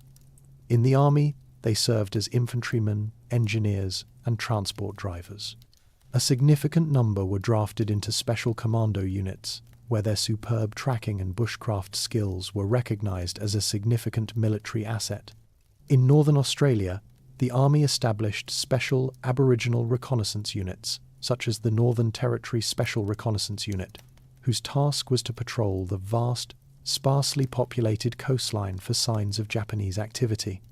The men in these units, like the renowned Yolngu warrior Jimbanga, provided an invaluable human fence for the nation's vulnerable northern frontier. A unique and significant contribution came from the Torres Strait Islander people. In response to the direct threat from Japan, the government authorized the formation of the Torres Strait Light Infantry Battalion in 1942. At its peak, this unit comprised over 850 Torres Strait Islander men, meaning that almost every able-bodied male in the strait was in uniform. They were tasked with the defense of their home islands, which formed a critical strategic barrier between New Guinea and the Australian mainland. They served with distinction, but under discriminatory conditions they were paid only 1/3 of the wage of a white soldier of the same rank. Hundreds of Aboriginal and Torres Strait Islander soldiers also became prisoners of war, enduring the brutal conditions of Japanese camps in places like Changi and on the Thai-Burma Railway. The Second World War represented the first time that a significant number of Indigenous Australians were formally integrated into the nation's defence, serving on a scale that was unprecedented and indispensable to the war effort. The end of the Second World War did not bring the anticipated improvements in rights or conditions for Indigenous Australians. Instead, the exploitative station system of the pastoral frontier continued unabated. In the vast and remote Pilbara region of Western Australia, this system of economic servitude would be challenged by one of the most significant industrial actions in Australian history. For decades, Aboriginal pastoral workers in the Pilbara had been paid not in cash, but in meagre rations of flour, sugar, and tobacco, while living in appalling conditions under the total control of station managers and the Department of Native Affairs. This was not a matter of custom, but of law. The Native Administration Act of Western Australia explicitly denied Aboriginal workers the same rights and wages as their non-Indigenous counterparts. The discontent that had been simmering for years began to coalesce into an organised movement, a process that was quietly facilitated by a white cartage contractor and miner named Don MacLeod, but was fundamentally driven by Aboriginal lawmen, particularly Dooley Bin Bin and Clancy McKenna. The planning for the strike was a remarkable feat of covert organisation, conducted over several years. Using the traditional communication networks that had bound the desert peoples together for millennia, the leaders travelled between the stations, holding secret meetings and using message sticks to coordinate their action. The date chosen for the walk-off was May 1, 1946, deliberately coinciding with the start of the shearing season to maximise economic impact, and also with International Workers' Day, a clear statement of political intent. On that day, in a coordinated action that stunned the pastoralists and the government, an estimated 800 Aboriginal workers from over 20 stations across the Pilbara walked off the job. Their demands were simple and revolutionary: a minimum cash wage of 30 shillings a week, an end to the ration system, and the right to choose their own employers. The response from the pastoralists and the authorities was swift and punitive. The strike leaders, including Dooley Bin Bin and Clancy McKenna, were arrested, chained by the neck, and imprisoned. Police patrols attempted to intimidate the strikers and force them back to work, while the government cut off access to rations, hoping to starve them into submission. The strikers, however, demonstrated extraordinary resilience and ingenuity. They established new camps, such as the 12-mile camp, outside Port Hedland, and reverted to their traditional economy, living off the land by hunting and gathering. More significantly, they established their own alternative economy to sustain the protest. They began collecting and selling valuable minerals, such as beryl and tantalite, and harvesting pearl shells from the coast. This allowed them to become economically self-sufficient and to continue their struggle without relying on the system they were protesting.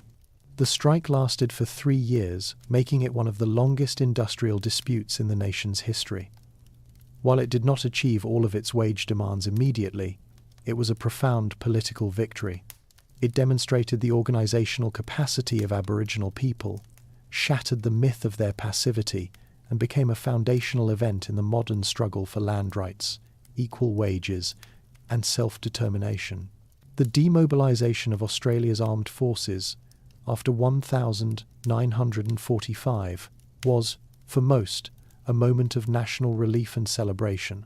For the thousands of Aboriginal and Torres Strait Islander servicemen and women, however, the return to civilian life was a brutal re-entry into a world of legislated discrimination.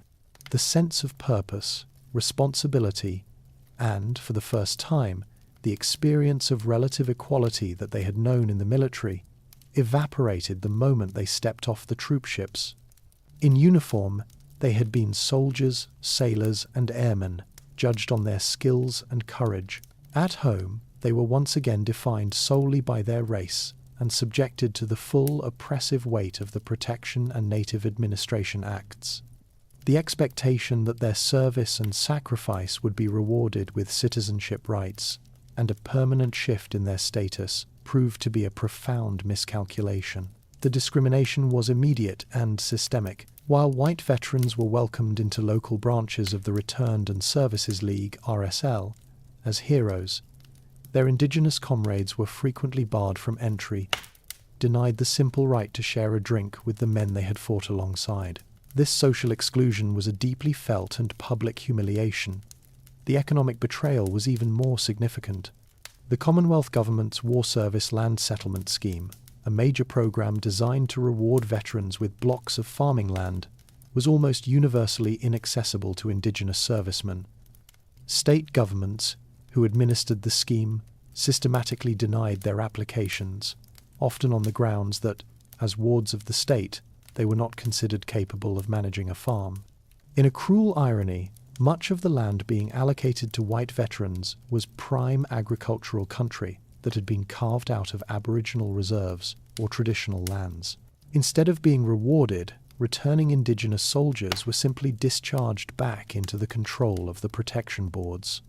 They were forced to return to the missions and reserves from which they had enlisted, once again subject to the authority of white managers who controlled their movement, their employment, and their family lives. The wages they had earned and the deferred pay they were owed were often sent directly to the boards to be held in trust, continuing the system of stolen wages. They were denied the right to vote, were not counted as citizens, and had no legal recourse against the discrimination they faced. This experience of being treated as equals in war and inferiors in peace created a new and politically conscious generation of Indigenous leaders. Having seen a world beyond the confines of the reserve system, and having fought for a nation that refused to recognize them, these veterans would become a driving force in the burgeoning political struggle for civil rights in the post-war decades. The post-war era ushered in a significant ideological shift in the administration of Aboriginal affairs. The paternalistic language of protection, with its underlying assumption of a dying race, was gradually replaced by a new, more interventionist policy, assimilation.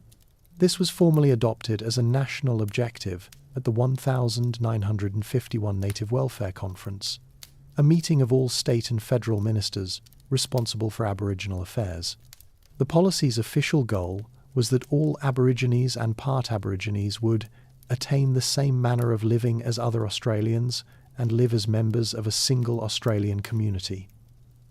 On the surface, this rhetoric of inclusion and equality appeared progressive, a departure from the segregationist logic of the past. In practice, however, assimilation was a deeply coercive and destructive policy, a more sophisticated and systematic program of cultural annihilation. The core of the assimilationist project was a biological and social theory that divided the Indigenous population into two distinct categories. It was still widely believed by policymakers that full-blood Aboriginal people, particularly those living in remote areas, were a primitive remnant destined for extinction. The policy's real focus was on the growing population of mixed-descent people. The theory was that these individuals, by virtue of their European ancestry, could be progressively absorbed into the white population until their Aboriginality disappeared entirely. Assimilation was, therefore, not a policy of integration, but one of biological and cultural absorption. It was not about creating a multicultural society, but about eliminating the Aboriginal presence from the nation. The primary tool for achieving this was the continuation and intensification of child removal. This practice was now explicitly justified as a means of saving mixed-descent children from the depressing and primitive environment of their families and communities, giving them a chance to be raised as white. Another key mechanism was the exemption certificate, a legal document that individual Aboriginal people could apply for. This certificate granted them citizenship rights, such as the right to vote, to drink in a pub, or to own property. However, it came at a profound cost. To be granted an exemption, an individual had to prove to the authorities that they had completely abandoned their traditional lifestyle and were living like a white person. Crucially, a standard condition of these certificates was a legal prohibition on associating with any non-exempt Aboriginal person, including their own family. It was a forced choice between basic civil rights and one's own community and culture.